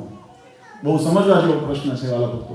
આપણે પણ બધા લખ 84ની યાત્રા કરીને અહીંયા માંડ ઠેકાણે આવ્યા છે અને અહીંયા ઠેકાણે આવ્યા પછી જો તરસ્યા પાછા જશું તો આપણે કેવા કરશું? મોટા દુર્ભાગ્ય હશે, આપણા અભાગ્ય હશું. સંતોએ કીધું મહારાજ એ તો મોટો અભાગ્યો કહેવાય કે આટલી મંજિલ કાપીને પોતાના તરસ छिपाવવાને માટે કૂવા કે નદી કાંઠે આવ્યો હોય અને છતાંય તરસ छिपाવ્યા વગર જો પાછો જાય, પાણી પીવા ન મળે તો એનાથી મોટું દુર્ભાગ્ય શું કહેવાય? અભાગ્યો કોણ કહેવાય? એ તો મોટો અભાગ્યો કહેવાય. ત્યારે મહારાજે કીધું જો ઓલા ભક્તો એ અમારા છે દર્શન કરવા ચરોતરથી આવ્યા છે પણ અમને મળ્યા વગર પાછા જાય છે. એટલે પ્રેમાનંદ સ્વામી પ્રેમ સખી હતા ને, ભગવાનના સખા ભક્ત હતા. એટલે પ્રેમાનંદ સ્વામી મહારાજની સામે જોયું ઘડી અને પછી મહારાજને જરા મીઠો ઠપકો દીધો. મહારાજને કે મહારાજ અમે એનો વાંક નથી, આ વાંક માત્ર તમારો છે. મહારાજે દાંત કાઢતા કે ભાઈ અમે શું કર્યું છે? અમે તો તમારા આવું પ્રસાદ વગાડીએ છીએ, શાક વગાડીએ છીએ, અમે એવું શું કર્યું છે કે અમારો વાંક થઈ ગયો? ત્યારે સંતોએ મહારાજને વિનંતી કરી, મહારાજ અમે તમારું જ્યારે વર્ણન કરતા હોઈએ ને ત્યારે તમારા ઐશ્વર્ય પ્રતાપના વર્ણન કરતા હોઈએ, તમારા ચમત્કારના વર્ણન કરતા હોઈએ, તમારી દિવ્યતાના વર્ણન કરતા હોઈએ, તમારા 3 છોકરાળી પાક છે, માણકી ઉપર સવાર છે, જરિયાની જામા પહેર્યા છે, કેસુંબર કે ફેંટો બાંધ્યો છે, અમે આવું બધું વર્ણન કરતા હોઈએ. ભગવાન કૃષ્ણનું વર્ણન આપણે કરવું હોય તો માથેમાં મોર મુગટ છે, હાથમાં વાંસળી છે, ત્રિભંગી અવસ્થા છે, કૌસ્તુભ મણિ છે, આ બધું મહારાજનું વૈજયંતી માળા છે, આવું આપણે વર્ણન કરતા હોઈએ. ભગવાન રામચંદ્રજીનું દરબારનું વર્ણન કરતા હોઈએ તો ભગવાન રાજાધિરાજ રામચંદ્રજી રૂપે વિરાજમાન છે, પડખે સીતાજી છે, લક્ષ્મણજી છે, આગળ હનુમાનજી બેઠા છે, હાથમાં ધનુષ છે, માથે મુગટ છે, આ બધું વર્ણન અમે કરતા હોઈએ. તમારા ઐશ્વર્ય પ્રતાપના વર્ણન કરતા હોઈએ કે મહારાજ રામના નામે પથ્થર તર્યા, કૃષ્ણ ભગવાને ગોવર્ધન તોડ્યો, તમારા પણ એવા ઐશ્વર્યના અમે દર્શન કરાવતા હોઈએ. ભગવાન 9 લાખ રૂપિયા ઋષિ મુનિઓને દર્શન દીધા, અનેક જીવાત્માનો ઉદ્ધાર કર્યો, આવા અનેક આપણા ઐશ્વર્યના અમે કથા વાર્તામાં કરતા હોઈએ. અને આપ અહીંયા ચરિત્ર શું કરો છો? આ હળદરવાળા ધોતી ઉપર લુવો છો તો આમાં કોણે તમારામાં ભગવાન પણ દેખાય? અમે જે વાત કરતા હતા એને 180 ડિગ્રીનો અંતર છે. અમે જે તમને વાત કરતા હતા એ વાતને ના તમારા ચરિત્રને 180 અમે તમારી દિવ્યતા અલૌકિકતાની વાત કરી હોય, કથા વાર્તાને એનો મહિમા સમજાવ્યો હોય, અને આપ એવું મનુષ્ય ચરિત્ર કરો છો, વઘાર કરો છો તો ઠીક છે, પણ આ હળદરવાળા હાથ પોતાના ધોતીએ લુવો છો, આ તો અમને એવો ભાવ છે કે અમને પીળું પિતાંબર દેખાય છે, બાકી આને તો એમ જ દેખાય ને આ ધોતિયાનો ગાભો કરી નાખ્યો. ગાભો એટલે ખબર પડે છે ને? આ ધોતિયાનો ગાભો કરી નાખ્યો, એને એમ જ થાય, કોઈને એવું થાય. આ બધા કઈ સિદ્ધ નથી, આ બધા સિદ્ધ નથી. અમે તો એને સાધન દશામાંથી માંડ તમારા શરણે લાવ્યા, તમે આવું ચરિત્ર કરો એટલે વાંક માત્ર તમારો છે. એટલે મહારાજે બહુ રાજી થયા. મહારાજ કે હવેનો ઉપાય શું? તો કે મહારાજને સંતોએ વિનંતી કરી કે મહારાજ આપ તો કૃપાનિધાન છો, આપ તો દયાના સિંધુ છો. એ પામર જીવ એ અબોધ છે, અજ્ઞાની છે, પણ એની અજ્ઞાનતાને દૂર કરવા માટે આપ કંઈક એવી કૃપા કરો કે એને તમારા શરણે આવવાનું મન થાય, નહીં તો આ જીવ મોક્ષ માર્ગમાંથી પડી જશે, આ મોક્ષ માર્ગમાંથી ચલાયમાન થઈ જશે. સંતો છે ને માનું બિરુદ એટલે શાસ્ત્રોએ આપ્યું છે કે સંતોને જેમ બાળકની ચિંતા એની માતાને હોય કે એનું અહિત ન થાય, એના માટે જેમ માવતર ચિંતા કરે એમ સંતોએ ચિંતા કરી કે જીવનું અહિત ન થઈ જાય. નહીતર તો હોય ભાઈ આવ્યો છે તો આવ્યો, ગયો તો ગયો. અહીંયા કે માણસોની કમી નથી. 1 મહિનો મહારાજે જ્યારે શાકોત્સવ ચલાવ્યો છે, કેટલા માણસથી મરજવાના 60 મણ રીંગણાનો વઘાર ખાલી શાકનો હતો, બીજા બધા મિષ્ટાનો તો જુદા. પણ આટલું જ્યારે મહારાજે કર્યું હોય, હજારો ભક્તો હતા, પણ મહારાજે એક જીવને, કારણ કે મહારાજનો સંકલ્પ શું હતો? મનવારો ભરી ભરીને અમારા ધામમાં લઈ જવા છે. એટલે એક જીવને મુમુક્ષુને ગોતીને મહારાજે પોતાના શરણે લીધા. અને એવો જ પ્રસંગ અહીંયા બન્યો. મહારાજે જ્યારે કીધું, જ્યારે સંતોએ કીધું મહારાજ આપ કૃપાનિધાન છો, દયા કરો, નહીં તો આ જીવ આપના માર્ગેથી ભટકી જશે, અને જો સંસારની અંદર જો ચડી ગયો ને તો ફરી અને 84માં આપનો ભેટો થાય ન થાય, એટલા માટે કંઈ કૃપા કરો. અને પછી ભગવાન સ્વામિનારાયણે એ અતિ કરુણા દયા કરી અને બધા ભક્તોને હાથ કરીને બોલાવ્યા, કાશીદાસ, કામદાસ, તમે જે જોવા માટે આવ્યા છો એ જોઈને જાઓ. અને જ્યારે ભક્તોએ પાછા વળી જોયું ને ત્યારે ભગવાને પોતાના ચતુર્ભુજ સ્વરૂપે દર્શન કરાવ્યા અને એ પ્રગટ કર્યા. ત્યારે કાશીદાસ વગેરે ભક્તોને પ્રતીતિ થઈ કે આ પરબ્રહ્મ પુરુષોત્તમ નારાયણ છે, અને લગ્યા ભગવાન પર દંડવત કરવા માટે. ભગવાનને દંડવત પ્રણામ કર્યા અને ભગવાનના શરણે ગયા. અને એ પ્રસંગને અને પછી આગળ મહારાજે એની અંદર બહુ સુંદર વર્ણન પ્રેમાનંદ સ્વામીએ કીધું કે શું વખાણું એ શાકતના સ્વાદને, રમા રાધિકા તે ડોલાવે શીશ જો. ભગવાને એની અંદર એવું ઐશ્વર્ય મૂક્યું. મેં એક વાત પહેલા કીધી હતી શરૂઆતની અંદર કે કોઈ પણ ગદ્ય પદ્ય લખે ને એટલે એની મર્યાદા હોય, એની માત્રા, તાલ, એના શબ્દો, એનું ચયન, એનો પ્રાસ, એ બધાને સમન્વય કરીને લખવું પડે. એટલે બધું વિસ્તારીકરણ અહીંયા ન થાય, પણ અન્ય ગ્રંથોની અંદર એનો સમન્વય જ્યારે કરીએ ને ત્યારે વિસ્તારમાં આપણને ખ્યાલ આવે. એટલે અહીંયા લખ્યું કે એના સ્વાદનો ખૂબ વખાણ કર્યું. તો સ્વાદ કેવો હતો? તો સામાન્ય કોઈ રસોઈયો બનાવે ને સ્વાદિષ્ટ બનાવી શકે. કોઈ પ્રસંગની અંદર તમે જુઓ કે કોઈ અનગઢ રસોઈયો હોય અને એના હાથે તમે કરો ને તો એમાં કાં તો દાજી જાય ને, કાં તો બળી જાય ને, કાં તો કાચું રહી જાય, એવું બધું હોય. પાકો રસોઈયો હોય, સારો રસોઈયો હોય તો અતિ સ્વાદિષ્ટ બનાવે, પણ સ્વાદ ફેરવે એવી કોઈ શક્તિ આ સંસારમાં કોઈની પાસે નથી. સ્વાદમાં ફરી જાય, પરિવર્તન કરે. પણ આમાં ભગવાન સ્વયં પુરુષોત્તમ નારાયણ શાક વગાડતા હતા એટલે એવો સ્વાદ મૂક્યો જેને મુખે વખાણી શકાય નહીં. એનું કોઈ તોલ ના આવે. જેને જેવું ભાવતું હતું, જેને જેવું પસંદ હતું, કોઈને મેસૂબ, કોઈને મોહનથાળ, કોઈને જલેબી, કોઈને સાટા, આજના યુગની અંદર કોઈને પીઝા, બર્ગર, જે આ ટાકો વગેરે જે આવતું હોય, એટલે જેને જે ભાવતું હતું એ સ્વાદ એને એ શાકમાં મળ્યો. એ સ્વાદ એને શેમાં મળ્યો?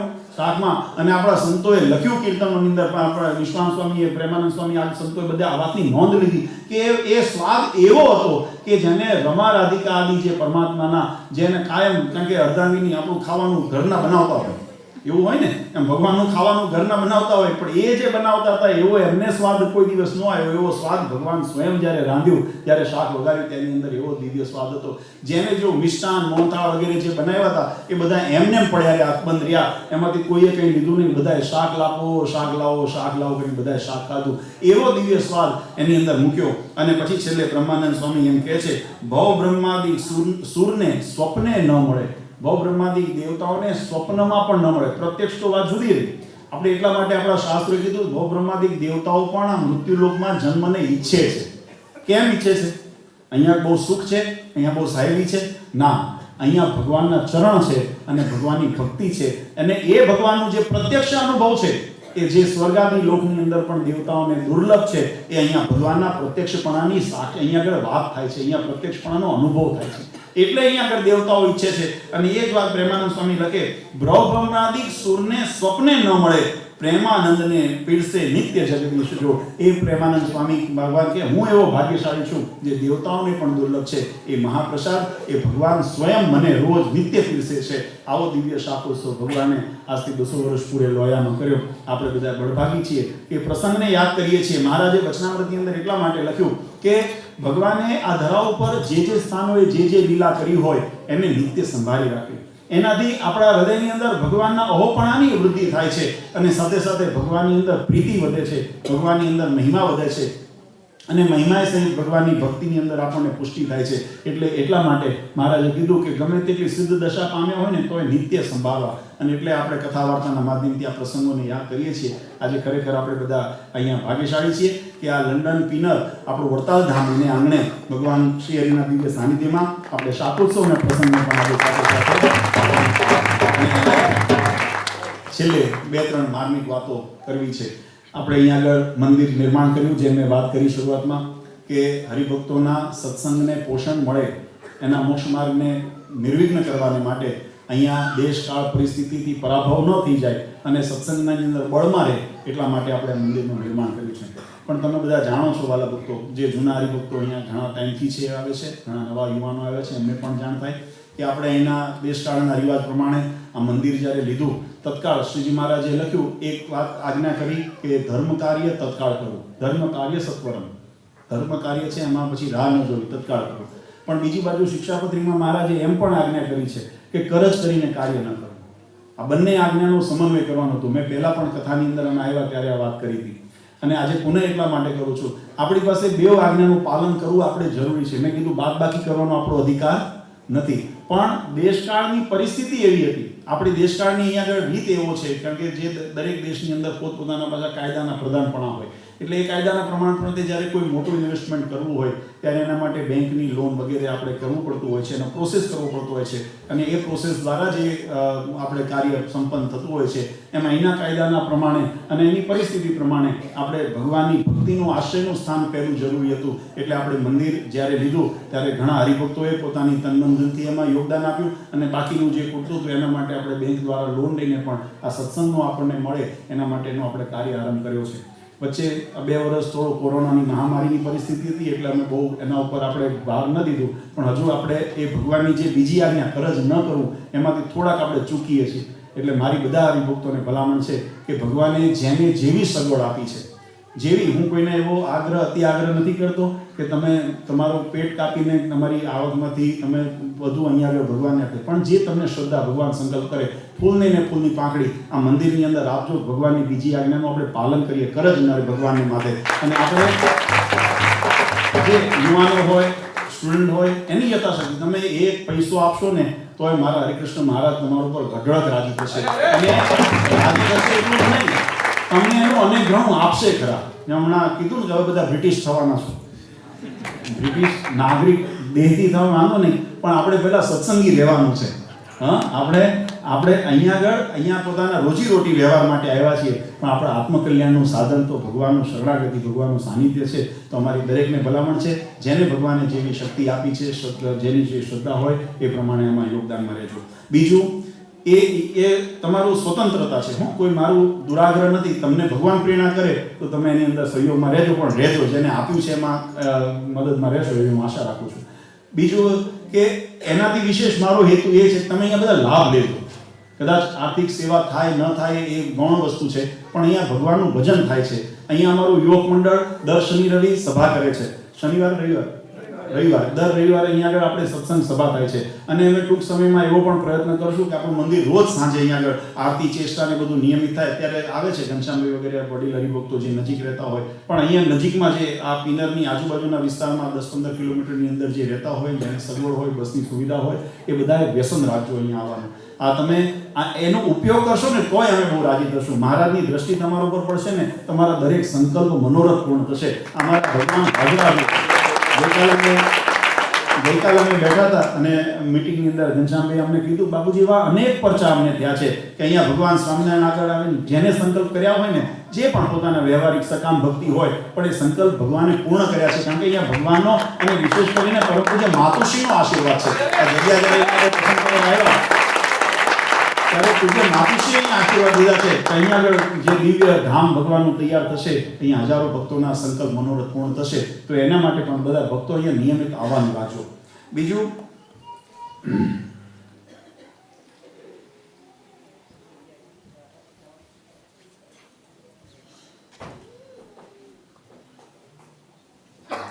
આગામી હવે આપણે 14મી જાન્યુઆરી આવે છે અને 14મી જાન્યુઆરી એટલે મકર સંક્રાંતિ. એ મકર સંક્રાંતિના દિવસે દાનનો ખૂબ મહિમા શાસ્ત્રોએ બતાવ્યો છે. એટલે જે ભક્તોને ગૌદાન નિમિત્તે, બ્રહ્મભોજન નિમિત્તે, ઠાકોરજીના થાળ નિમિત્તે, સંતો ધર્મકુળની રસોઈ વગેરે જે કંઈ સંકલ્પો હોય તો એના માટે અહીંયા મંદિરમાં વ્યવસ્થા અહીંયા રાખી છે. તો ભક્તો એના નિમિત્તે પણ કરો. એનું અનેક ઘણું પુણ્ય શાસ્ત્રમાં બધું છે. આમ આડે દિવસે દાન કરો તો એનું પુણ્ય તો મળે જ, પણ મકર સંક્રાંતિના દિવસે એનો વિશેષ એનો મહિમા શાસ્ત્રોએ બતાવ્યો છે. એનું અનેક ઘણું પુણ્ય મળતું હોય છે. તો એ પ્રમાણે પણ દરેક ભક્તો જેને જેને સંકલ્પો હોય તો એના માટે અમારા આયોજકો અહીંયા વ્યવસ્થા કરી છે. તો એના માટે પણ બધા જે પોતાની શક્તિ પ્રમાણે જેને સંકલ્પ થાય અહીંયા સેવા કરી શકશો. અને ખાસ મારી ભલામણ વાળા તો થોડું હિંમત કરજો, બધા ટેકો આપજો. કારણ કે આપણો સમુદાય અહીંયા આગળ નાનો છે. હું જાણું છું, વિશેષ પાછા સ્ટુડન્ટો છે અહીંયા આગળ, એટલે પોતાને હજુ એના વ્યવહારના કામ પણ, ભણતરની ફીસો પાછા ત્યાંથી પણ બધું કરજ બરજ કરીને આવ્યા હોય, એ પણ જવાબદારીઓ ઘણી બધી હોય છે. પણ છતાંય મેં કીધું, ભગવાને અમારે પૂજ્ય મહારાષ્ટ્રીએ એક બહુ સુંદર વાત અમને સમજાવી હતી. અને ભગવાન સ્વામિનારાયણની આજ્ઞા પ્રમાણે આપણે દશાંશ વિષાંશ ધર્માદો કાઢીએ છીએ, પોતાના આવકનો 10મો 20મો ભાગ કાઢીએ છીએ. એ ભગવાનની અર્થે કેમ કાઢવામાં આવે છે? તો એમ કહેવાય કે ભગવાનની અર્થે જ્યારે ભગવાનની આજ્ઞા પ્રમાણે એને આપણે એનો વિનિયોગ કરીએ ત્યારે એ ભગવાન આપણા પ્રારબ્ધની અંદર ભાગીદાર બને છે. અને ભગવાન જ્યારે ભાગીદાર બને ત્યારે પ્રારબ્ધ પછી નબળું હોય તો નબળું નથી રહેતું, એ બળિયું થઈ જાય છે. એટલે પોતાના એમાં મહારાજે તો 2 વિકલ્પ આપ્યા કે જે શક્તિવાન હોય એને 10મો ભાગ આપો, ન શક્તિ હોય એને 20મો ભાગ આપો. એટલે મહારાજશ્રીએ એક વખત બહુ સુંદર વાત કરી હતી. ઘણા હરિભક્તો કેમ કે હું 20મો ભાગ એટલે 5%, 5%, અને 10મો ભાગ એટલે 10%, તમારી આવકનો 10મો ભાગ એમાં આપો. એટલે ઘણા કે બાબુજી મારી શ્રદ્ધા 20મી છે. એટલે મહારાજ કે તમારે હાથે કરી નબળા રહેવું છે તમારે, કારણ કે તો દુર્બળ માટે બતાવ્યું છે ને. તમે શું માગ્યું ભગવાન પાસે? 5% આપીને હું દુર્બળ છું, દુર્બળ રહ્યો, તો ભગવાન કે તથાસ્તુ, પછી 5%માં જ રહો તમે. એટલે એવું છે કે ભગવાનને અર્થે કરશો હિંમત તો તમને ભગવાન એનું અનેક ગણું આપશે. અને પછી દેવું છે ને, સંકલ્પ કરજો. હું તો એમ કહું છું, ભગવાનને એમ સંકલ્પ જો સુરા ખાચરે શું કર્યું? ભગવાનને આપવાનો સંકલ્પ ક્યારે કર્યો? જો એમ કેમ પાછું આવે તો મારે વાપરવું છે ને, જે નથી આવવાનું ક્યાં વાપરવાનું છે? એમ ભગવાન દે તો દેજો, પણ તમે સંકલ્પ કરજો, ભગવાન મને જો મારા જીવનમાં મારાથી આટલી સેવા કરવાનો સંકલ્પ છે, અને ભગવાન તમને ચોક્કસ એનું અનેક ઘણું તમને દેશે. એટલે દરેક અબાલ વૃદ્ધ યુવાનોને, ભક્તોને, વડીલોને, બધાને કોઈ અહીંયા નથી આવી શકે એને પણ પ્રેરણા કરજો કે જેથી કરીને ભગવાનનું મંદિર આપણે કરજમુક્ત વહેલું થઈ જાય. એ આપણા માટે અત્યંત જરૂરી છે. ભગવાનની બંને આજ્ઞા, તત્કાળનું આજ્ઞાનું પાલન કર્યું તો પેલી આજ્ઞાનું પણ આપણે પાલન વહેલી તકે ત્વરિત કરવું છે. એટલે એના માટે દરેક ભક્તો પોતાનું યોગદાન આપજો. એટલે આ 2-3 સૂચનો જે હતા એના માટે, અને બધા ખાસ ભલામણ, મંદિરને પોતાનું જાણજો. આ ખાસ એક વિશેષ નોંધ એટલા માટે કહીએ છીએ કે આપણા ઘરની આપણે કેમ બધા માવજત લેતા હોઈએ, સંભાળ લેતા હોઈએ, એની સાવધાની રાખતા હોઈએ, ઘરમાં કોઈ નુકસાન ન થાય, ઘરમાં કોઈ વસ્તુ બગડે નહીં, આપણે બધી સંભાળ લેતા હોઈએ ને, ઘર સાફ સુથરું લે, આપણને ઘરમાં રહેવાનું મન થાય, આપણે જેમ સંભાળ લેતા હોઈએ એમ મંદિર પ્રત્યે પણ મમત્વ રાખજો. આપણે અહીંયા આવીએ તો જરૂર નથી મહેમાન બનીને જાઓ, ઘર ધણી બનો. અહીંના શું કીધું મેં? ઘર ધણી બનો. અને ઘર ધણી એટલે પછી મનસ્વી રીતે નહીં હો, મંદિરની મર્યાદામાં ઘરધણી બનીને પોતાનું જાણો. એક વખત દરબારગઢની અંદર મહારાજ સભા કરીને બેઠા હતા, મેં તો ધણી કરીને પથારી કરેલી આગળ, એવું નથી. એટલે એવો ભાવ નથી. આ એક પ્રસંગ તમને યાદ કરો. મહારાજના વખતમાં મહારાજ સભા કરીને ગઢપુરમાં બેઠા હતા, અને બરાબર સભા કરી, સંતો હરિભક્તો બધા બેઠા હતા, અને એમાં ત્યાં ગાયનું ધણ નીકળ્યું. એટલે સ્વાભાવિક રીતે ગાયે ત્યાં પોદળો કર્યો, પોતાનો છાણ ત્યાં પડ્યું, અને પડ્યું એટલે બધાએ આવે ને તો પેલું ગંધાય, એટલે આમ કોઈ રૂમાલું આમ હાથ કરી જતું રહે, કોઈ આમ આડું મોઢું કરી જતું રહે, બધા જતા રહે. એટલામાં દાદા ખાચર આવ્યા, અને દાદા ખાચર આવ્યા ને એટલે જોયું કે આ બધાને અગવડ થાય છે, એટલે એમને હાથમાં પેલું હુંપડું લીધું. હુંપડું લઈ અને છાણાને એને પોતે સંભળ્યું. ત્યારે મહારાજ કે જો આ હાચા ઘણી કહેવાય, અને પોતાનું મનાય ને. એમ આપણે પણ મંદિરમાં આવીએ છીએ, માત્ર મહેમાન બની નથી આવતા. આપણે સત્સંગ પરિવારના હિસાબ, મંદિર આપણું ઘર છે, ભગવાનનું ઘર આપણું ઘર છે. એટલે એવા ભાવથી આવજો, તનમનથી જેને જે પોસાય એ રીતે. નાની મોટી સેવા હોય, આયોજકો હોય, સ્વયંસેવકો હોય, આપણા ટ્રસ્ટીઓ હોય, કમિટી મેમ્બર હોય, અથવા તો આપણને શું છે, મંદિરનું બહારનું આંગણ થોડું સાફ કરી લેવું, ઘરની મંદિરની અંદર થોડું સાફ સફાઈ કરવી, આપણે જે નાની મોટી સેવા આપણે કરી શકીએ એનું મમત્વ રાખીને સેવા કરજો ને, તો આ સેવા મુક્તિશ્ય ગમ્યતા. શિક્ષાપત્રીમાં મહારાજે લખ્યું આ સેવા છે તમને મુક્તિ સુધી પહોંચાડશે, ભગવાનના ધામ સુધી પહોંચાડશે, આ એનો મહિમા છે. એટલે દરેક રીતે શાંતિથી સેવા કરજો. અને ખાસ કરીને અહીંયા જ્યારે મંદિર પરિસરમાં આવ્યા હોઈએ ત્યારે મંદિરને નુકસાન ન થાય, કારણ કે ઘણી વખત એવું બને કે આજુબાજુના તમે જાણો એના કાયદામાં થોડું ન્યુસન્સ થાય, અવાજ મોટો થઈ જાય તો પાછા પાડોશીઓ તરત ફોન કરતા હોય. એટલે આ બધી વસ્તુનો આપણે બાળકો રમતા હોય બહાર, છોકરાઓ રમતા હોય તો એ બધું જરા સંભાળવું કે જેથી કરીને આડોશ પાડોશને આપણે કમ્પ્લેનનું ભાગ ન બની તો અહીંયા સુખ આવશે, નહીંતર તો રોજ પાછા પોલીસના આટા થશે. એટલે એવું ન થાય. એટલે આ બધી વસ્તુનો સંભાળ રાખીને આ બધી નાની નાની બાબતો છે પણ આપણને ઉપયોગી થાય એવી છે કે જેથી કરીને અહીંયા જે હેતુ માટે આપણે મંદિર કર્યું છે એનો આપણે સદુપયોગ કરી શકીએ. એટલે દરેક ભક્તો અહીંયા આગળ ખાસ વ્યસન રાખજો આવવાનું, અને આવો ત્યારે થોડું મંદિરને પોતાનું જાણી યથાયોગ્ય જે સેવાનું અંગ મળે એ પોતાની પ્રમાણે સેવા પણ કરજો. અને મેં કીધું એમ બધું સંભાળ પણ રાખજો કે મંદિરને કોઈ પ્રોપર્ટીને નુકસાન ન થાય, આજુબાજુ ન્યુસન્સ ન થાય. એના માટે પોતાના બાળકોને અને જે નાના છોકરાઓ હોય ને સંભાળજો. મેં જોકે કીધું છે યુવક મંડળને પણ એને પણ એક બે જણને એલોટ જ કરવાના, સેવા કરવી કે એમાં છોકરાને હાચવીશું વારાફરતી, બરાબર. એટલે જોતે કે એવા પ્રસંગોની અંદર અને આપણે અહીંયા આગળ મંદિરનો સદુપયોગ કરીએ. તો ઘણો સમય લીધો, તો આ 3 દિવસ અમને પણ ખૂબ આનંદ આવ્યો, ભગવાનના વચનામૃતને ગાવાનો અમને પણ અવસર મળ્યો. અને આ તમારા સુધી તમે બધાએ જે ઉત્સુકતાપૂર્વક જે તમે શ્રવણ કર્યું એ બદલ અમને ખૂબ આનંદ થયો છે. તો વધારે સમય ન લેતા અંતમાં આ ત્રિદિનાત્મક વચનામૃત જ્ઞાન સત્રનું અહીંયા પૂર્ણાહુતિ કરતી વખતે આપણે ભગવાન હરિકૃષ્ણ મહારાજના ચરણારવિંદમાં પ્રાર્થના કરીએ કે હે પ્રભુ, અમે જે કંઈ આ કાલાવાલા કર્યા છે એનાથી જો આપ અમારા ઉપર રાજી હો તો અમારા ઉપર એવી કૃપા કરજો કે અમે કાયમ આપની આજ્ઞામાં રહીએ, આપના સિદ્ધાંતમાં રહીએ, શિક્ષાપત્રીની બાંધેલી મર્યાદામાં રહીએ અને આપની મહાત્મ જ્ઞાને સહિત અમે ખૂબ ભક્તિ કરીએ એવું અમને બળ આપજો. એવી ભગવાન શ્રી હરિના ચરણારવિંદમાં પ્રાર્થના કરી વિશેષ સમય ન લેતા અંતમાં વડતાલવાસી શ્રી લક્ષ્મીનારાયણ દેવ હરિકૃષ્ણ મહારાજ, પરમ પૂજ્ય સનાતન ધર્મ ધુરંધર આચાર્ય શ્રી અજેન્દ્ર પ્રસાદજી મહારાજ, અસુર ગાદીવાળા પૂજ્ય માતુશ્રી અને અમારા સમસ્ત ધર્મકુળ પરિવાર વતી આપ સૌને અંતરના આશીર્વાદ આપી આજના આ વચનામૃતના ત્રિદિનાત્મક સત્રને અહીંયા વિરામ જાહેર કરીએ. ભગવાનના નામ સ્મરણ સાથે સ્વામિનારાયણ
સ્વામિનારાયણ ભગવાનની જય, હરે કૃષ્ણ મહારાજની જય, લક્ષ્મીનારાયણ દેવની જય, નરનારાયણ દેવની, ગોપીનાથજી મહારાજની જય, રાધા કૃષ્ણ દેવની જય, મદન મોહનજી મહારાજની, ઘનશ્યામ મહારાજની જય, કષ્ટભંજન દેવની જય, વિઘ્ન વિનાયક દેવની.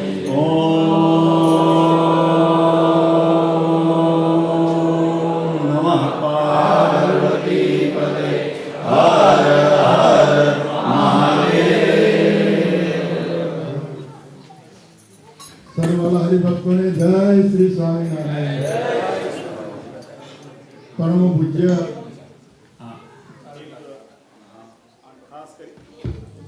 ખાસ કરીને યુવાનો માટે સ્પેશિયલ કાલની આપણે આ કથા વિરામ થઈ ગઈ, પણ ખાલી યુવાનો માટે કાલે આપણે યુવક મંડળની એક મિટિંગ અને સભા જેવું નાનું રાખ્યું છે સાંજે 7:30. તો જે કદાચ દૂરથી કદાચ ના આવી શકે તો એ બધા અહીંયા નંબરને પોતાના ફોન નંબર લખાવજો કે જેથી તમને ગ્રુપમાં જોઈન્ટ કરવામાં આવે અને તમને એનું અપડેટ આપશું. અને જે અહીંયા નજીકમાં હોય ને આવી શકે હોય એ બધા કાલે વર્કિંગ ડે છે એટલે પોતાનો કાર્યક્રમ 5-6 વાગ્યા સુધી આટોપીને સાંજે 7-7:15 આપણે અહીંયા બધા મંદિરમાં આવજો. આપણે આરતી અને યુવક મંડળની કાલે મિટિંગ રાખી છે એટલે બધા યુવાનો જે આવી શકે અવશ્ય આવજો. ખાલી યુવાનો આવજો, હો, વડીલો બધાને કાલે છૂટી. સજાન સ્વાગત. પરમ પૂજ્ય લાલજી મહારાજ શ્રીએ આપણા ભાવિ આચાર્યના છીએ સુંદર ગદા પ્રથમ પ્રકરણ 69 વચનામૃત એનો સાર એટલે વચનામૃતનો સાર એક વચનામૃતમાં કીધો 350 શાસ્ત્રોનો સાર શ્રીમદ શિક્ષાપત્રી શ્રીમદ ભાગવતનું પણ આજે બાપુજીએ સર્વે અવતારોને યાદ કરીને શ્રીમદ ભાગવત રામાયણ સર્વે સત્શાસ્ત્રોનો આપણને સત્સંગનો આજે લાભ આપ્યો 3 દિવસ સુધી લાભ આપ્યો બાપુજીએ અને એમાં એ વિશેષ શાકોત્સવનો દિવ્ય લાભ આપ્યો અને શાકોત્સવની લીલાનું જે વર્ણન આપણે લોયાધામમાં પહોંચી અને એ વખતનો જે સુરા બાપુએ મહારાજને રાજી કર્યા હતા એ જ મહારાજના આવા લાલજી મહારાજશ્રીએ આપણને એ સુખ આપ્યું. તો આગળનો વિશેષ કાર્યક્રમ વિશેષ જાહેરાત છે એવા આપણા પરમ ભગવદીય ઘનશ્યામભાઈ પ્રમુખશ્રી કરશે. જે મહેમાનોનું યજમાનોનું સ્વાગત કરવાનું છે એ ઘનશ્યામભાઈને વિનંતી કરું આગળનો જાહેરાત એ કરીએ. ત્યારબાદ જે આ લીલા શાકોત્સવનું કીર્તન, ત્યારબાદ પૂર્ણાહુતિની આરતી. તો પરમ ભગવદીય ઘનશ્યામભાઈ.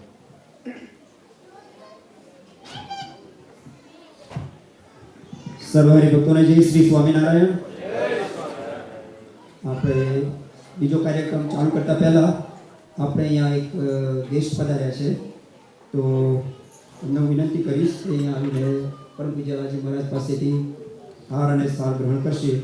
એ છે આપણે કન્ઝર્વેટિવ પાર્ટીના હેચએન્ડ વોર્ડના કાઉન્સિલર છે અને યંગેસ્ટ હેચએન્ડ વોર્ડમાં યંગેસ્ટ કાઉન્સિલર છે અને આપણે અહીંયા વચ્ચે પધાર્યા છે. We have got from Hatch End ward conservative party અને youngest councillor Mr. Matthew Goodwin Freeman.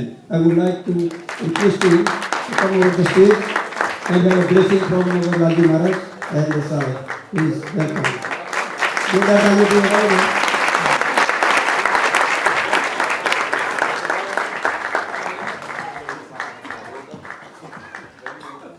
Sahajanand Swami Maharaj સાથે નરેશભાઈ પણ છે. આપણે એ પણ કન્ઝર્વેટિવ પાર્ટીના હવે સપોર્ટર છે એટલે પ્રાર્થના કરીએ કે એ પણ કાઉન્સિલર બની જાય.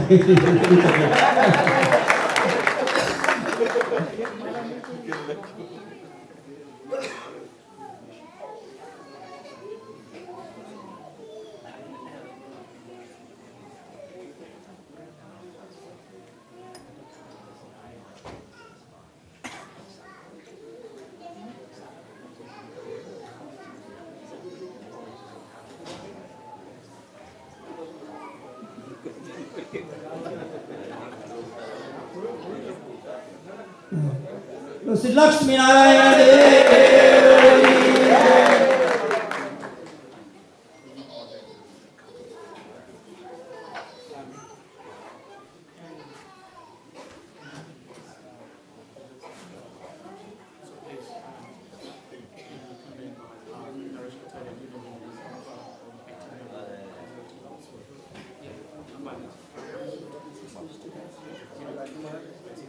Well, thank you very much, Mr. Freeman, to come here and supporting us.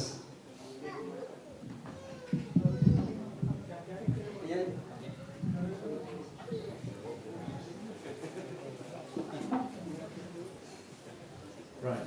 Jai Swaminarayan.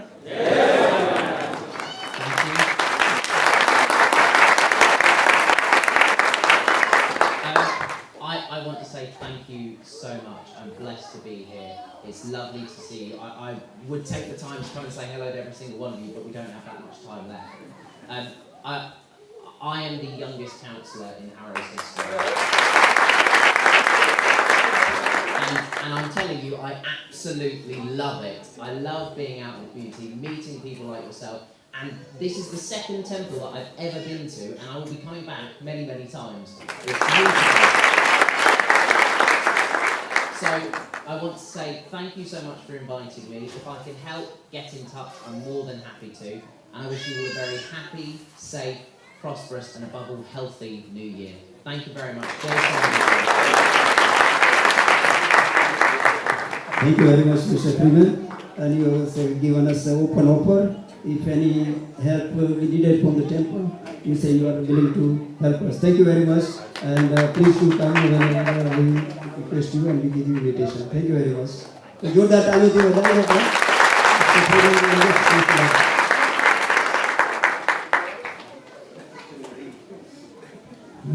કાર્યક્રમ ચાલુ કરી છે. આગળનો આભાર વિધિ.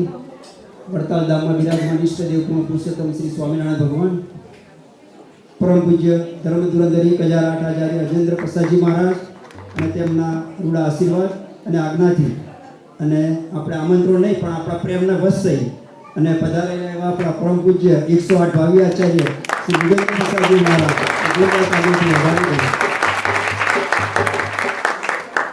એક વર્ષની અંદર 2 વખત આપણે લાભ આપ્યો છે. અમને આવો હવે પ્રાર્થના કરીએ, આમંત્રણ તો નહીં ભવિષ્યમાં પણ તમારું મંદિર છે બાપુજી, પ્રાર્થના કરીએ કે આવી જ રીતે અમને અવારનવાર લાભ આપજો. આ હરિભક્તોનો ખૂબ જ આગ્રહ અને પ્રેમ આપણે જોયો છે, તો આપણે પધારવા વિનંતી કરજો જ્યારે બી આપણે અનુકૂળતા પ્રમાણે.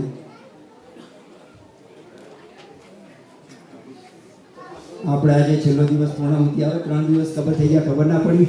7 દિવસ પૂર્ણ થાય તો ખબર નથી પડતી, આ તો 3 દિવસ તો ચપટી વગાડતા પૂર્ણ થઈ ગયા છે. પણ 3 દિવસની અંદર મારે જોવાનું તો એ જ છે કે આજે માણસો કેટલા બધા થયા છે, ભરચક મંદિર થઈ છે.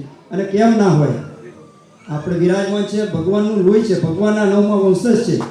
ભગવાન કેમ બાકી સાથી અને બતાવની બાકી સાથી રઘુજી મહારાજના 9મા વંશજ અને પરમ પૂજ્ય લાલજી મહારાજથી એમના આજે ભગવાનનું લોહી એમના શરીરમાં વસે અને એમના હાથે અને વચનામૃત જેવો ગ્રંથ, જે દિવ્ય ગ્રંથ અને સ્વમુખે જો આપણને આવી કથાનો લાભ મળતો હોય તો કોણ એનાથી વંચિત રહી શકે? એ પ્રૂવ કરે છે કે આજે આટલી મોટી સંખ્યામાં હરિભક્તો, આ તો પુરુષ ભક્તો છે. જો સ્ત્રી ભક્તો બધા અહીં આવી શકે તો મંદિરમાં બેસી ના શકે.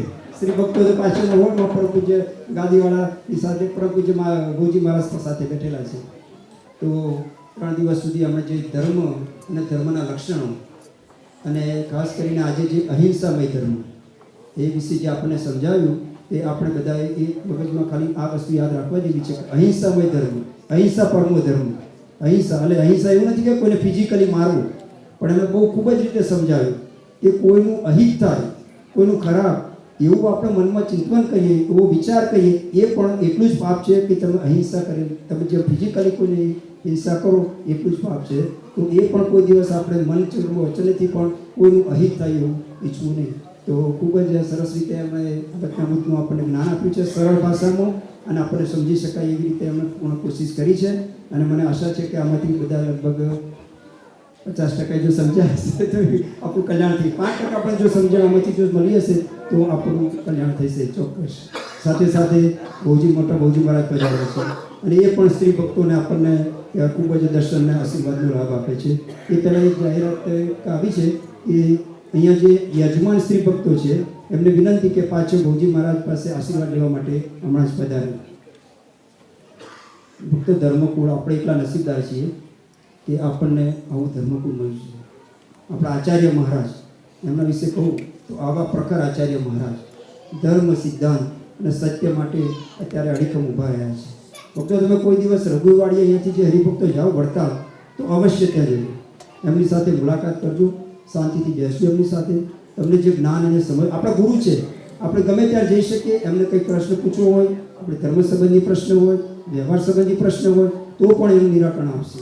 અત્યારે હજારો હરિભક્તો ત્યાં અવારનવાર આવતા હોય છે અને આપણા સંસારમાં જે આદિવ્યાધિ ઉપાધિના કંઈ પણ પ્રશ્નો હોય તો ત્યાં એમને બહુ સચોટ રીતે એનું માર્ગદર્શન આપે છે અને એની સહાય કઈ રીતે થાય, એ દુઃખમાંથી આપણે કઈ રીતે ઉગરીએ એના પણ આપણને ઉકેલ બતાવે છે. તો દરેક હરિભક્તો આવા આચાર્ય મહારાજ છે, જોરદાર તાલીઓથી કોઈ વધાવી દો.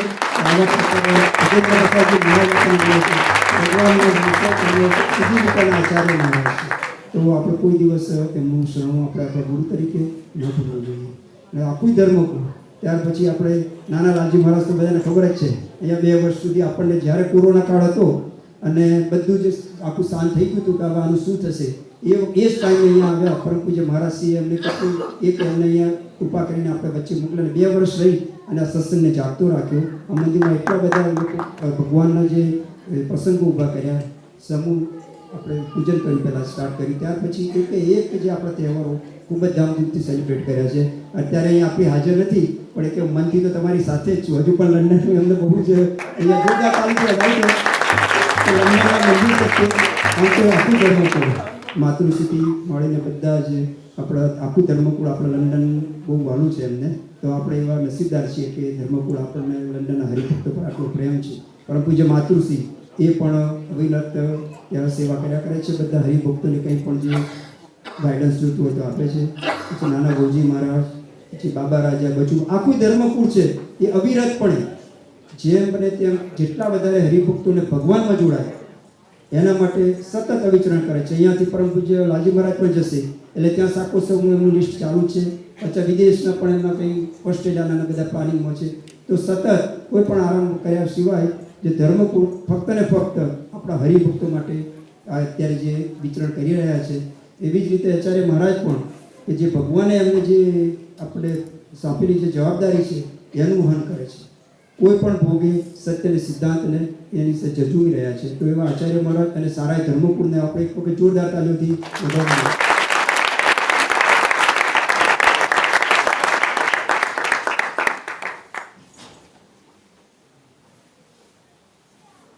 બીજું હરિભક્તો, આપણે ભગવાન સ્વામિનારાયણ જે 2 ગાદી સ્થાપી છે, અમદાવાદ ગાદી અને વડતાલ ગાદી, આપણે એ ગાદીની અંદરમાં જે મંદિરો અને જે સ્થાનો છે ત્યાં જ આપણે દર્શન કરીએ અને એનું ફળ તો જ આપણને મળશે. અત્યારે તમે જુઓ તો શિક્ષાપત્રીને ઉલ્લંઘન કરી અને કેટલી વિમુખ સંસ્થાઓ જે છે, અમારે એટલે જાહેર કરવું પડશે કે અમુક જે બધા અહીંયા જે યંગસ્ટર છે આ છે તે લોકોને ખ્યાલ આવે કે અહીંયા વિમુખના પણ ઘણા બધા જે શાખાઓ છે એ ભગવાને લખેલી શિક્ષાપત્રી અને ઉલ્લંઘીને ચલાવી રહ્યા છે. તો એમાં આપણે જવું ના જોઈએ. એમાં જઈએ તો આપણે ખાલી આપણો ટાઈમ વેસ્ટ છે, એમાં કંઈ પણ ફળ આપણને મળવાનું નથી. આપણે ભગવાને જે 2 ગાદી સ્થાપી છે એને અંદરમાં રહીએ, ધર્મકુળને આપણે રાજી રાખી અને પછી આપણે શિક્ષાપત્રી પ્રમાણે ધર્મ સહિત જો ભગવાનની ભક્તિ કરીશું તો જ આપણું મોક્ષ છે. તો આ એક વસ્તુ પણ ખાસ બધા સરી કરી તો ધ્યાનમાં રાખી. સંતો પણ આજકાલ સાચા સંત શોધવા એ પણ એક મોટી વાત છે. જેમ આપણા પંચ નિયમ છે એવા સંતોના પણ છે પંચવટમાં, નિસ્વાદી, નિલોભી, નિષ્ફળી, નિસ્નેહી. આપણે એ જે સંત પંચવટમાં પાળતા હોય એવા જ સંતનો સમાગમ કરવો. બાકી આજકાલ સંતો પણ એવા છે કે પોતપોતાની દુકાનો ચાલુ કરી દીધી છે, બધાને ખબર જ છે. તો એવામાં આપણે પૈસા આપીએ તો આપણે એમાં દોષ છે, આપણને કંઈ પુણ્ય તો મળવાનું નથી. કારણ કે એ પૈસો ભગવાન અર્થે વપરાવાનો નથી, એ પ્રાઇવેટ સંસ્થા જેવું થઈ રહ્યું છે. તો એ પણ એક ખાસ હરિભક્તોએ ધ્યાન રાખવું.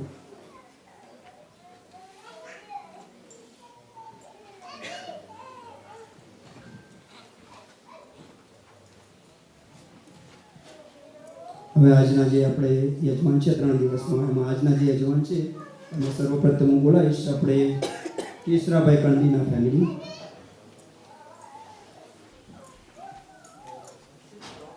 એમાં છે કેશરાભાઈ લાલજી કણબી, પ્રેમભાઈ કેશરા કણબી, અલ્પેશ કેશરા કણબી, ગીતા અલ્પેશ કણબી, જે સ્ત્રી ભક્તો એ પાછળ ગોજી મહારાજ પાસે આશીર્વાદ લેશે, મહેન્દ્ર કેશરા કણબી, અવનિશા મહેન્દ્ર કણબી, આર્યા અને મનસ્વી અલ્પેશ કણબી અને સારો પરિવાર. રમેશભાઈ પણ એમના જમાઈ અને સુરેશભાઈ સુરી પણ હોય. તો આ સર્વે હરિભક્તોમાં અલ્પેશભાઈ અને મહેન્દ્રભાઈ સ્ટેજ ઉપર આવશે અને પરમ પૂજ્ય લાલજી મહારાજ પાસે સાલ ગ્રહણ કરશે. હવે આ એક જે ફેમિલી છે કેશરાભાઈ કણબીનું, એ અવારનવાર મંદિરમાં કંઈ પણ હેલ્પ જોઈતી હોય તો આપણને ખૂબ જ સપોર્ટ છે. અને આજે એમાં અલ્પેશભાઈની બર્થડે પણ છે 32 યર્સની. તો હેપી બર્થડે અલ્પેશભાઈ.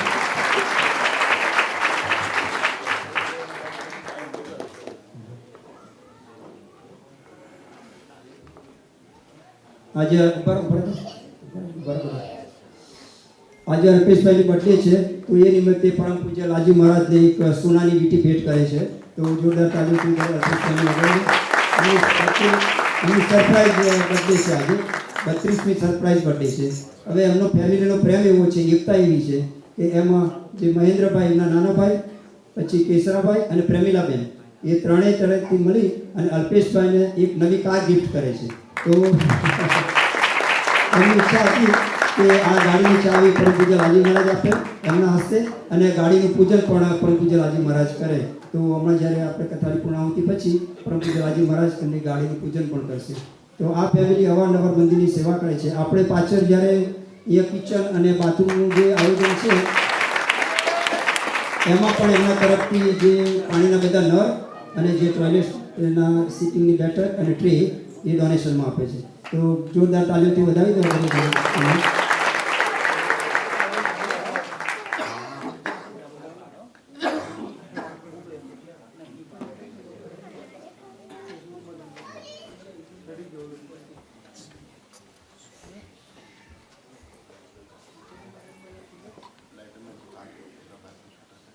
જે આજના બીજા યજમાન છે આપણે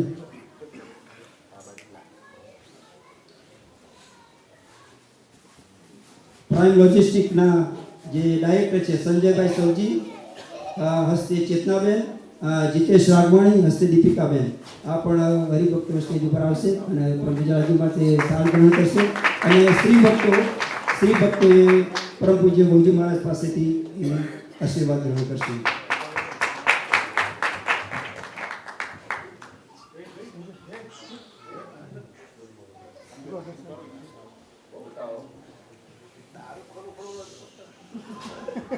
લક્ષ્મી નારાયણ દેવ, નારાયણ દેવની જય.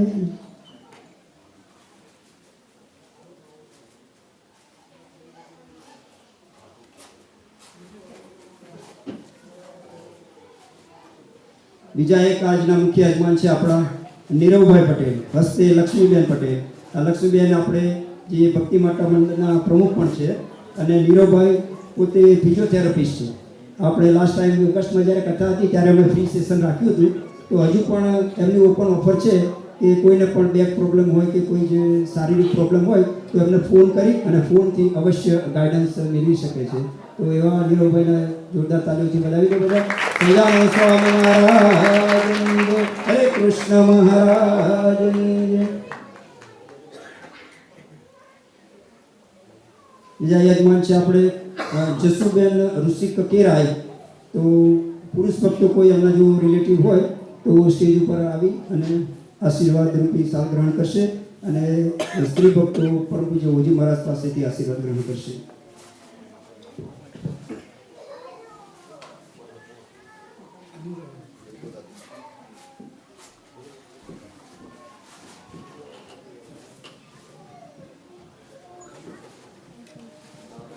બીજા આપણા યજમાન આપણા મંદિરના એવા પ્રમુખ શ્રી પરમ ભગવતી ઘનશ્યામભાઈ પટેલ તથા અક્ષરન્યાસી મહેન્દ્રભાઈ પટેલ, હસ્તે ધવલભાઈ પટેલ.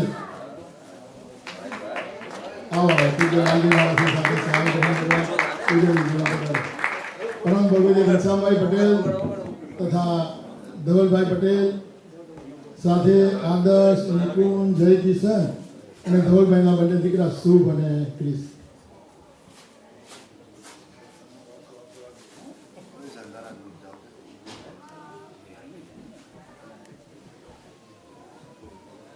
પધારો ઘનશ્યામભાઈ, ધવલભાઈ, પરિવારના સર્વે સભ્યો જેમ નામ જાહેર કર્યા.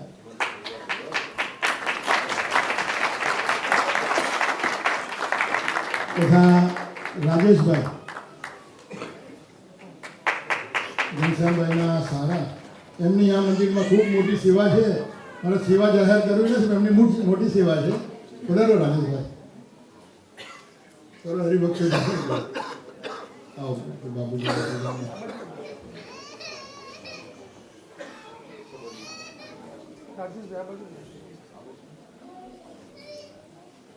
લક્ષ્મી નારાયણ જ્યારથી પરમ પૂજ્ય આચાર્ય મહારાજ શ્રી આપણને આશીર્વાદ આપી અને પરમ પૂજ્ય મોટા લાલજી મહારાજ શ્રી 2010માં અહીંયા આપણને સત્સંગના સુખ માટે મોકલ્યા. આમ તો બાપુજી આ લંડન તો પહેલાં પધાર્યા હતા 1991માં, પછી 97માં જે સ્વામિનારાયણ મંદિર હેરો કેન્ટન એની જે પ્રતિષ્ઠા કરવાની હતી ત્યારે આપણા પરમ પૂજ્ય ધર્મધોરણ 1008 આચાર્ય છે અજેન્દ્ર પ્રસાદજી મહારાજ અને સાથે પૂજ્ય મોટાલાલજી મહારાજ શ્રી એ હેરો કેન્ટન મંદિરનું જે કચ્છ સત્સંગ સ્વામિનારાયણ મંદિર છે એમની પ્રતિષ્ઠા આપણા મહારાજશ્રીએ કરી છે. આજે દેશકાળ સમય ભલે હરિભક્તો જેની જેવી સમજણ પણ જે સિદ્ધાંતની વાત છે એવા આપણે ધર્મગુરુ ઘોડું એ લાલજી મહારાજશ્રી મળ્યા છે અને પછી ફરીને પાછું બાપજીએ આજ્ઞા આશીર્વાદ આપી અને સત્સંગના લંડનના ભક્તોને સુખ માટે એ જ લાલજી મહારાજશ્રી 2010માં પહેલાં પધાર્યા અને આપણે કિંગ્સબરી સ્કૂલમાં એક દિવસનો ઉત્સવ કર્યો. બાપુજી રોકાયા 7-8 દિવસ. દિવાળીનો ટાઈમ હતો, પવિત્ર 11નો દિવસ હતો અને બીજા દિવસે ભાગ બારસ હતી. બાપુજી 11 દિવસે અહીંથી વિદાય લીધી. એ તો દિવાળીના દિવસોમાં ધર્મકુળ વડતાલ જ હોય કે એમને પૂજા પાઠ બધું મહારાજનું કરવાનું હોય તો એ બાપુજી આપના સુખના અર્થે, આપના જીવનના કલ્યાણને અર્થે જે મહારાજે સ્થાપના કરી છે એવા પૂજ્ય લાલજી મહારાજશ્રી આપણને પધાર્યા. અને ત્યારથી 2010થી આ લંડનનો સત્સંગનો જે આમ ઉત્કર્ષ થયો અને ત્યારે બાપુજી ફરી પાછા 2011માં પધાર્યા. અને ત્યારે શ્રી સ્વામિનારાયણ આજ્ઞા ઉપાસના સત્સંગ મંડળ એમની સ્થાપના કરી બાપુજીએ. આખું ટ્રસ્ટ રજીસ્ટર કર્યું અને એક બાપુજીએ સત્સંગના સુખ માટે દિવસ રાત સત્સંગના કાર્યક્રમો ચાલુ રહે. તો એ ટાઈમે 1 સપ્ટેમ્બર 2011 અને ગણેશ ચતુર્થીનો દિવસ હતો. આપણે હેમંતભાઈ ઘરે ઉતારો હતો બાપુજીનો, પણ એ દિવસે બાપુજીએ LNDY શ્રી લક્ષ્મીનારાયણ દેવ યુવક મંડળની સ્થાપના કરી હતી. અને ત્યારથી એ સત્સંગના કાર્યક્રમ અને જે બાપુજીની આજ્ઞા અને ઉપાસનાની વાતો એ સળંગ ચાલુ રહી. 2010, 11, 12, 13 અને એ વખતે શ્રી રઘુવીરજી મહારાજનો 20 શતાબ્દી ઉત્સવ આપણે લંડન હેરોઈ લેઝર સેન્ટરમાં ભવ્યાથી ભવ્ય ઉજવ્યો હતો. પછી 2014 પુરુષોત્તમ કથા, 2015માં પૂજ્ય લાલજી મહારાજ શ્રી નાના લાલજી મહારાજ બે પધાર્યા. ભગવાનના બે સ્વરૂપ ધર્મપૂર્ણ. ત્યારે આપણને દિવ્ય સત્સંગ કથાનો 2016, 17, 18, 19, 20, 21 ને 22 અને 22માં બગડ બે બગડા આવે ને 2 વાર દર્શન. જે ઇન્ડિયાના ભક્તોને નવા વર્ષ 2023ના દર્શન થયા નથી. મેં તો આમ કીધું હતું અને 23 થઈ ગયું. પણ પાછા 23માં જો બાપુજીએ કીધું, આપણે બાપુજીને પ્રાર્થના કરીએ ફરી ટૂંક સમયે ફરી પાછા આપણને દર્શન થવાના જ છે. અને આવો ને આવો દિવ્ય લાભ આશીર્વાદ આપણને મળવાના છે. તો વિશેષ જાહેરાત પૂજ્ય ઘનશ્યામ.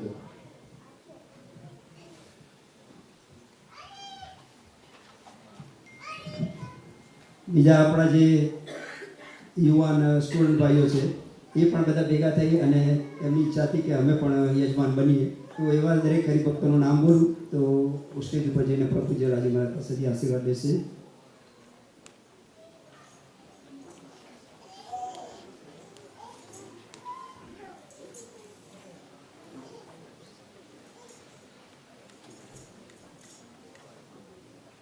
હા, દિવ્યેશ ઓડિયા, નિલેશ સિંગાલા, મિલન વગાસિયા, વ્રજ રાદડિયા, આકાશ ગજેરા, ધવલ સુલડિયા, અમિત પટેલ, જય પટેલ, ઋતિક વાહોલિયા, દિગ્નેશભાઈ બકુલભાઈ પટેલ,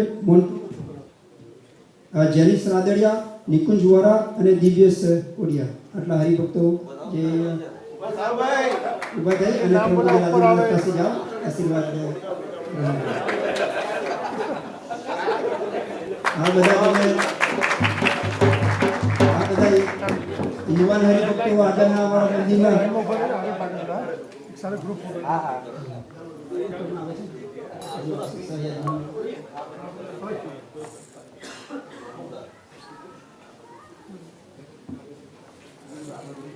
અડધામ જતા રહો.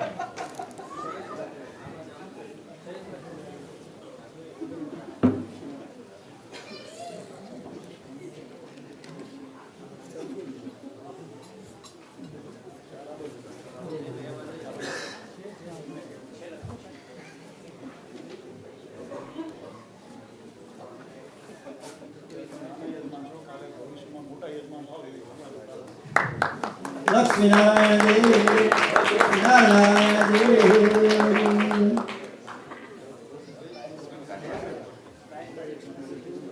પછી આજના જે સહયજમાન છે પ્રવીણભાઈ મંગરભાઈ પટેલ સંધાણા, એ પ્રવીણ કાકા પણ સ્ટેજ ઉપર આવશે પણ બીજા લાલી મહારાજ પાસે આશીર્વાદ હશે. અને બીજા છે રાકેશભાઈ ચંદુભાઈ પટેલ વિતરાણ, એ પણ સ્ટેજ ઉપર આવશે. એ પણ સહયજમાન છે. બે સહયજમાન સ્ટેજ ઉપર આવશે.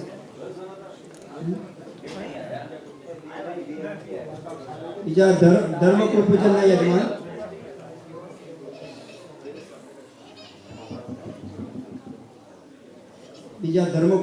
યજમાન હાર્દિકભાઈ ચુનીભાઈ પટેલ અને બ્રિજેશ અરવિંદભાઈ સિંગાળા.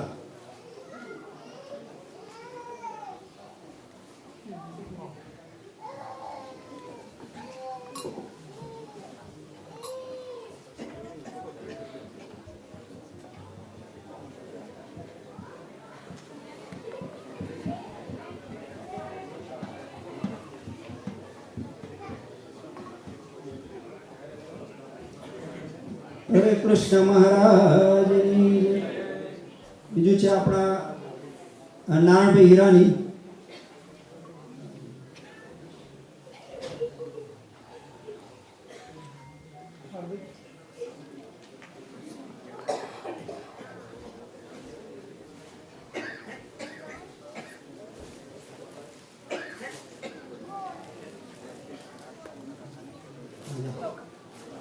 હા, નારાયણભાઈ હીરાણી પણ સ્ટેજ ઉપર આવશે અને આપણે કમિટીના મેમ્બર્સ બન્યા છે હવે, પરંતુ રાજી મહારાજની આજ્ઞાથી તો જોરદાર તાલીમ તેમને વધારી દો. પરંતુ નારાયણભાઈ હીરાણી આપણા બિલ્ડિંગની ઘણી સેવા કરી રહ્યા છે આ બિલ્ડિંગમાં. પછી ખીમજીભાઈ બોડી આપણે એમને પણ સાલ ગ્રહણ કરવા આવશે. ખીમજીભાઈ એ આપણી ઓગસ્ટની કથામાં ઇન્ડિયા રાખવું હતો કે મારી સાલ તમને ત્યારે મળશે આશીર્વાદ. પછી જયેશભાઈ આવશે આપણે એવરગ્રેજ વિન્ડોવાળા. તો જયેશભાઈને પણ વિનંતી કરું કે લાજી મહારાજ પાસે સાલ ગ્રહણ કરશે, વધારશે.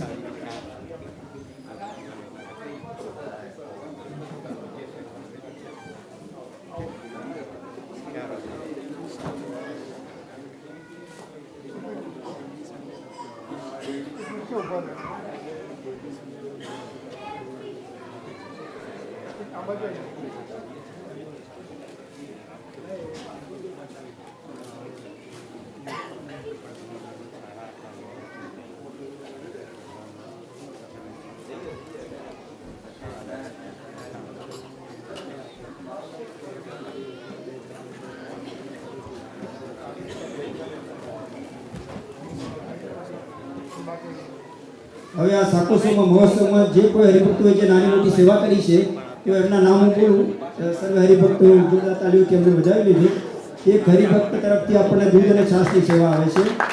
નાનાભાઈ સોની તરફથી, હસ્તે અંજલિ સોની તરફથી બાજરીના રોટની સેવા આવે છે. અમીશ પટેલ મિત્રા તરફથી 151 પાઉન્ડ આવે છે. ગિરીશભાઈ પાઉન્ડ તરફથી 55 પાઉન્ડ તેલના નિમિત્તે આવે છે. રીતાબેન ગોવિંદભાઈ પટેલ 51 પાઉન્ડ ડોનેશન આવે છે. શારદાબેન સોમાભાઈ પટેલ તરફથી 25 પાઉન્ડ ડોનેશન આવે છે.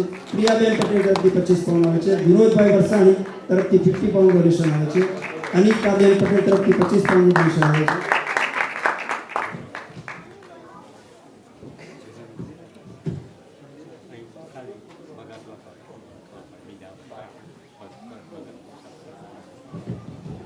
બીજા છે ઘનશ્યામભાઈ પટેલ અલિન્દ્રાવાળા, એમના તરફથી 101 પાઉન્ડ ઘી નિમિત્તે આવે છે. અક્ષર નિવાસી દાદાભાઈ પટેલ હસ્તે કિરણભાઈ પટેલ તરફથી 50 પાઉન્ડ ડોનેશન આવે છે.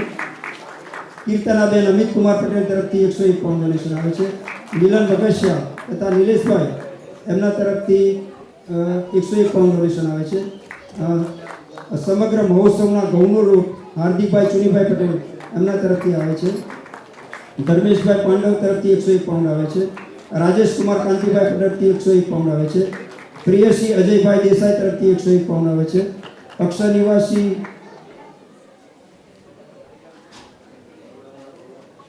હસ્તે રંભાબેન મધુભાઈ અલગિયા, હસ્તે નિલેશ અલગિયા.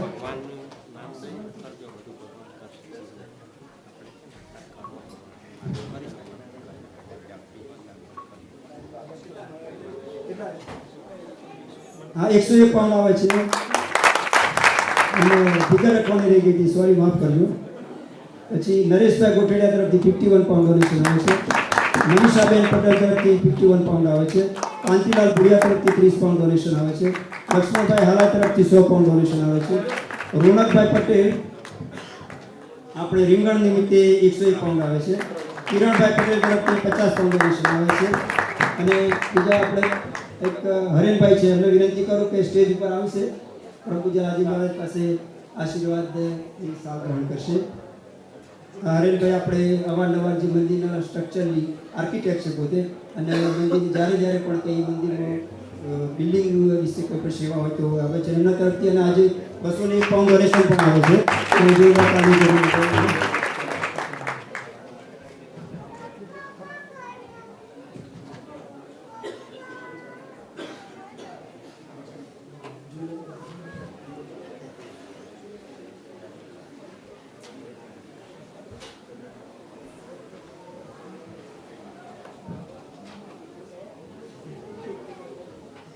અમે બીજું પણ નાના મોટા કોઈના ડોનેશન આવ્યા હોય અને નામ રહી ગયું હોય તો માફ કરજો અને દરેક ભગવાન જોરદાર તાલીમથી વધારજો જે કોઈ હરિભક્તોને હવે આપણે 3 દિવસ સુધી જે પ્રસાદની સેવા કરી છે સ્ત્રી ભક્તોએ એમને તો પહેલાં બજાવવા જોઈએ કે આપણે તો અહીંયા બેસી રહ્યા છે સ્ત્રી ભક્તો 3 દિવસ સુધી આપણને પ્રસાદની સેવા આપી છે, સ્વાદિષ્ટ પ્રસાદ ભગવાનને જમાડ્યા છે અને આપણે સર્વને પણ જમાડ્યા છે. તો સ્ત્રી ભક્તોનો આભાર જેટલો માનીએ તેટલો ઓછો છે. જોરદાર તાલીમથી સ્ત્રી ભક્તોને વધારીએ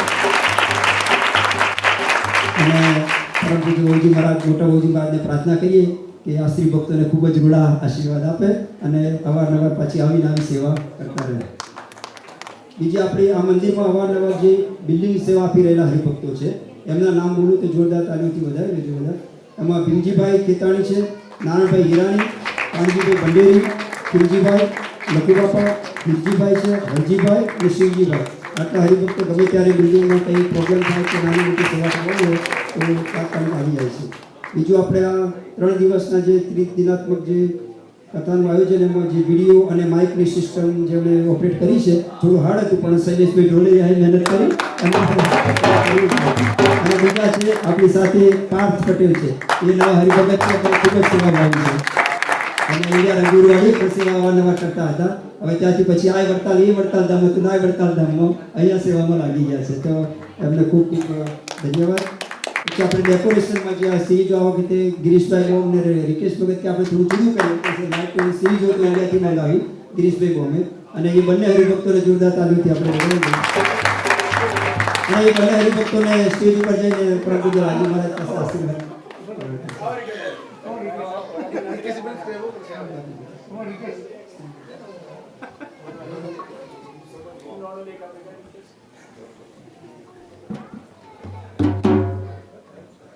નારાયણ દેવ નારાયણ દેવ.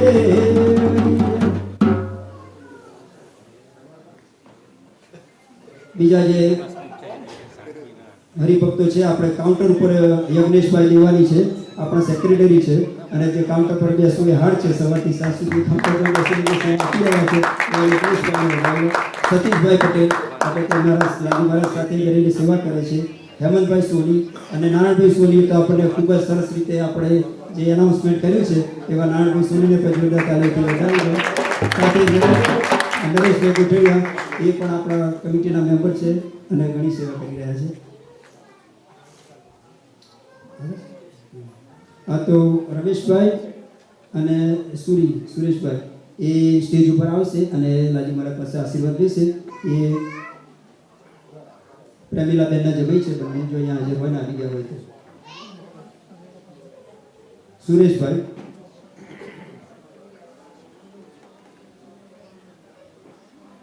જય સ્વામિનારાયણ. હા આપણે સુરેશભાઈને જોરદાર તાલીમથી વધાવી દો. આપણા ગોવિંદભાઈની સાથે હોય છે પ્રેમજીભાઈ અને અવારનવાર આપણને મંદિરમાં જે પણ કંઈ રિપેરિંગના પાર્ટ્સ હોય તો એની સેવા આપે છે. જય સાથે બોલાવે. મંદિરની અંદર જ્યારે પણ આપણને રિપેરિંગ માટે પાર્ટ્સ જોઈતા હોય તો ત્યાંથી આપણને ડિસ્કાઉન્ટમાં કોસ્ટ પ્રાઇઝે આપણને પાર્ટ્સ બધા આપતા હોય છે. હા, જોગેશભાઈ હોય જો રસોડામાં સેવા આપી રહ્યા છે તો એ હાજર હોય તો એ પણ સ્ટેજ ઉપર આવશે.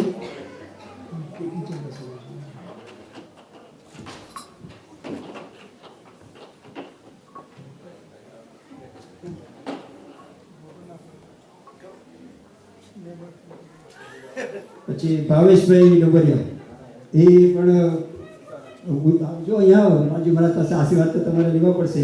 ઉતારાની વ્યવસ્થા ધર્મકુળને જ્યારે પણ અહીંયા લંડનમાં આપણે આવવાનું થાય છે અવારનવાર તો ભાવેશભાઈ હંમેશા હર હંમેશા તૈયાર રહે છે અને એ પોતે એમનું ઘર ધર્મકુળને સોંપી દે છે અને પાછા 24 કલાક એમની પાસે સેવામાં પણ હાજર રહે છે. એવા ભાવેશભાઈ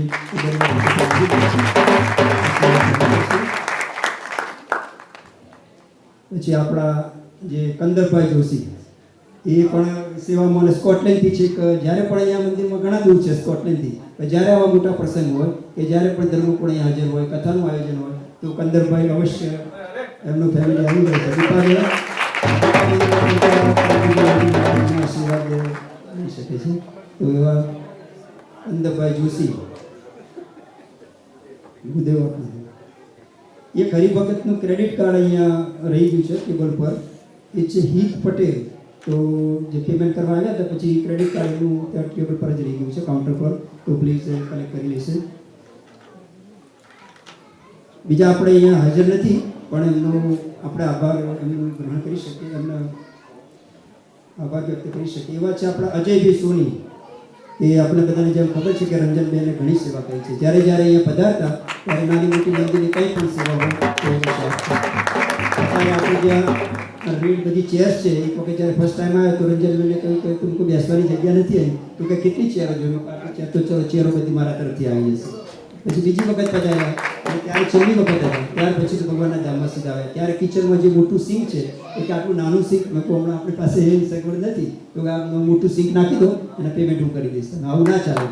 તો ત્યાર પછી રંજનબેન અહીંયા ગયા પછી ભગવાનના ધામમાં સીધા આવ્યા છે. આપણે ભગવાનને પ્રાર્થના કરીએ કે એમનું મૂર્તિનું અખંડ સુખ આપે. તો એમના પુત્ર એવા અજયભાઈ સોની આપણે 1500 પાઉન્ડ ડોનેશન આપ્યું છે. આપણે સંતોના ઉતારા માટે પાછળ કિચન અને બાથરૂમની વ્યવસ્થા કરવાની છે એ નિમિત્તે એમણે આપ્યું છે. અને એ નિમિત્તે આપણે જે કેસરાભાઈ કણબી એમણે પણ આપણે પાણીના નળ છે ટોયલેટ વગેરેની સેવા એમણે લખાવી છે. તો કોઈ પણ હરિભક્તોને નાની મોટી સેવા લખાવી હોય તો એમાં આ ચાન્સ છે કે સંતોની સેવા સંતોનું ત્યાં રહેઠાણ થશે, ઠાકોરજીના ધાડ થશે અને સંતો માટે યુઝ થશે. તો આપ અવશ્ય એના માટે કોઈ જાણ લખાવજો. બીજી એક જાહેરાત છે કે આવતીકાલે 7:30 વાગે દરેક બાપુજીએ તો જાહેરાત કરી દીધી છે. સ્ત્રી ભક્તો પણ આવવાનું છે બધા. અને આપણે વિદાય સમારંભ આમ તો ગમતું નથી વિદાય સમારંભ સાંભળીને દુઃખ થાય કે બાપુજી હવે જતા રહેવાના પણ આપણે એમને છેલ્લા બધાને દર્શનનો લાભ મળે કારણ કે મંગળવારે એ અહીંયાથી ઇન્ડિયા જવા માટે રવાના થશે.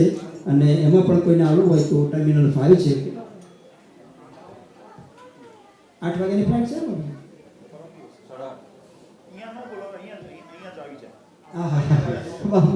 બાપુજી કે છે તમને ફોટા દોડાવવા નથી તો આવતીકાલે જ દરેક હરિભક્તો એ સારા સાથે આવજો.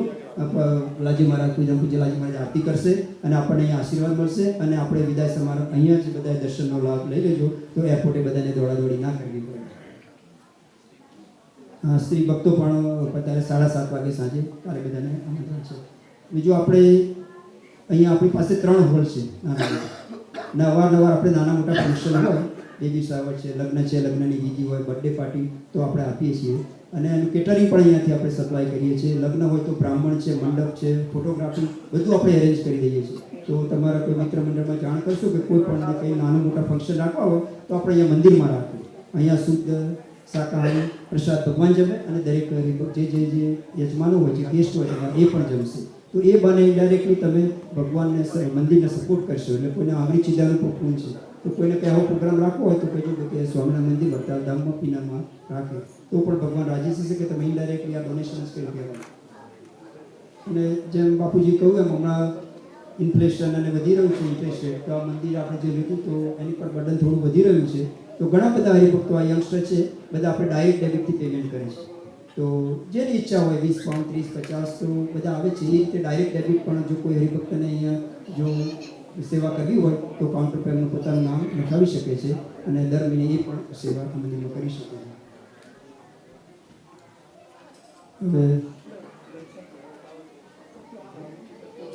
હવે અહીંયા આપણે આવે છે. ઓ મનીષ મહારાજ તમે આવજો ઉપર. આ ગુદેવ છે આપણા તે પણ આશીર્વાદ લેશે. આવો મનીષભાઈ જે આપણે ગુદેવ છે એ અહીંયા મંદિરમાં સવારે જ્યારે બી મારી સાથે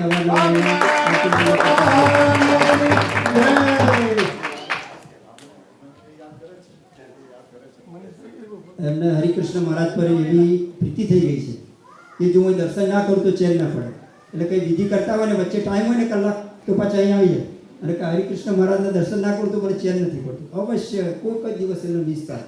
અને હરિકૃષ્ણ મહારાજ કે લાકડીવાળા છે ને કે મારા કંઈ પણ કાર્ય હોય, કંઈ પણ મનોરથ, કંઈ પણ તકલીફ હોય તો આ પૂર્ણ કરે છે. તો એવી આપણે શ્રદ્ધા છે એના મંદિરમાં ઘણી છે.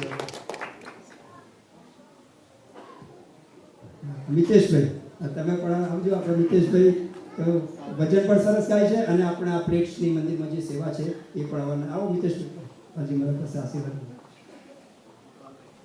અને આ પછી આપણે અહીંયા સાકુ સંઘનું કીર્તન લઈ અને પછી દરેક હરિભક્તોને કીર્તન પછી આપણે સાથે મળી અને સર્વે હરિભક્તો જોડાજો. યજમાનો ભાઈઓ બહેનો ભાઈઓના સાથે અને બહેનો પરમ પૂજ્ય બોજી મહારાજ સાથે મળીને આપણે આરતી ઉતારીશું. અને ત્યાર પછી દરેક હરિભક્તોને શાકોત્સવનો પ્રસાદ લીધા સિવાય જવાનું નથી. એમાં પુરુષ ભક્તોએ ઉપરના હોલમાં પ્રસાદ લેવાનો છે અને સ્ત્રી ભક્તો નર્સરી મોટા હોલમાં પ્રસાદ લેવાનો છે. એટલે અત્યારે પ્રસાદ તો ચાલુ થઈ ગયો છે. કોઈ પણ સ્ત્રી ભક્તોને જવું હોય તો સ્ત્રી ભક્તોને પ્રસાદ ચાલુ છે અને કોઈ દૂરથી આવ્યા હોય તો એમને પણ જવું હોય તો પ્રસાદ ચાલુ છે. અને શાકોત્સવનો મહિમા તો તમે સાંભળ્યો તો પ્રસાદ લીધા સિવાય કોઈ ભક્તોએ જવાનું નથી. અને અમારાથી મેનેજમેન્ટ કમિટીથી કંઈ પણ ત્રુટિ રહી ગઈ હોય તો માફ કરજો. અને પરમ પૂજ્ય રાજી મહારાજને પણ જો અમને કંઈ આસપાસ વાગતામાં કંઈ જો અમારાથી કંઈ ભૂલચૂક થઈ હોય મેનેજમેન્ટ કમિટી કે કોઈના તરફથી તો અમને માફ કરી દેશું. જય શ્રી સ્વામી સહજાનંદ સ્વામી મહારાજની જય. સાકુસમ મને યાદ આવે છે નાના લાલજી મહારાજ હતા અને આ સાકુસમ આપણે મોટા લાલજી મહારાજ હતા. દરેક સાકુસમ બોલાવીશું બરાબર. જેમ પરમ ભગવતી ઘનશ્યામભાઈ જાહેરાત કરી કે આવતીકાલે વિદાય સમારંભ, એ વિદાય નથી, આખો પ્રસંગ જે પૂર્વ આજનો 3 દિવસનો પ્રસંગ હતો એની જ વિદાય છે.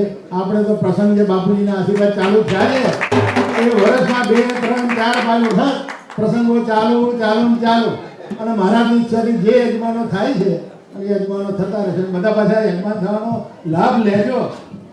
જગતમાં જે લાભ મળે છે એ તો બધા જે છે જ, પણ સાચો લાભ આ ધર્મકુળના ચરણમાં રહીને મળશે એ જ અંતે કામ લાગશે.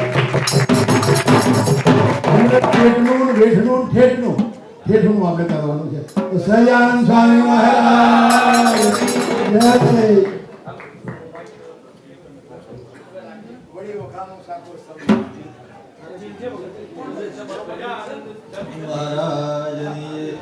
વડી વખાનું સાપ સવલી લાગણી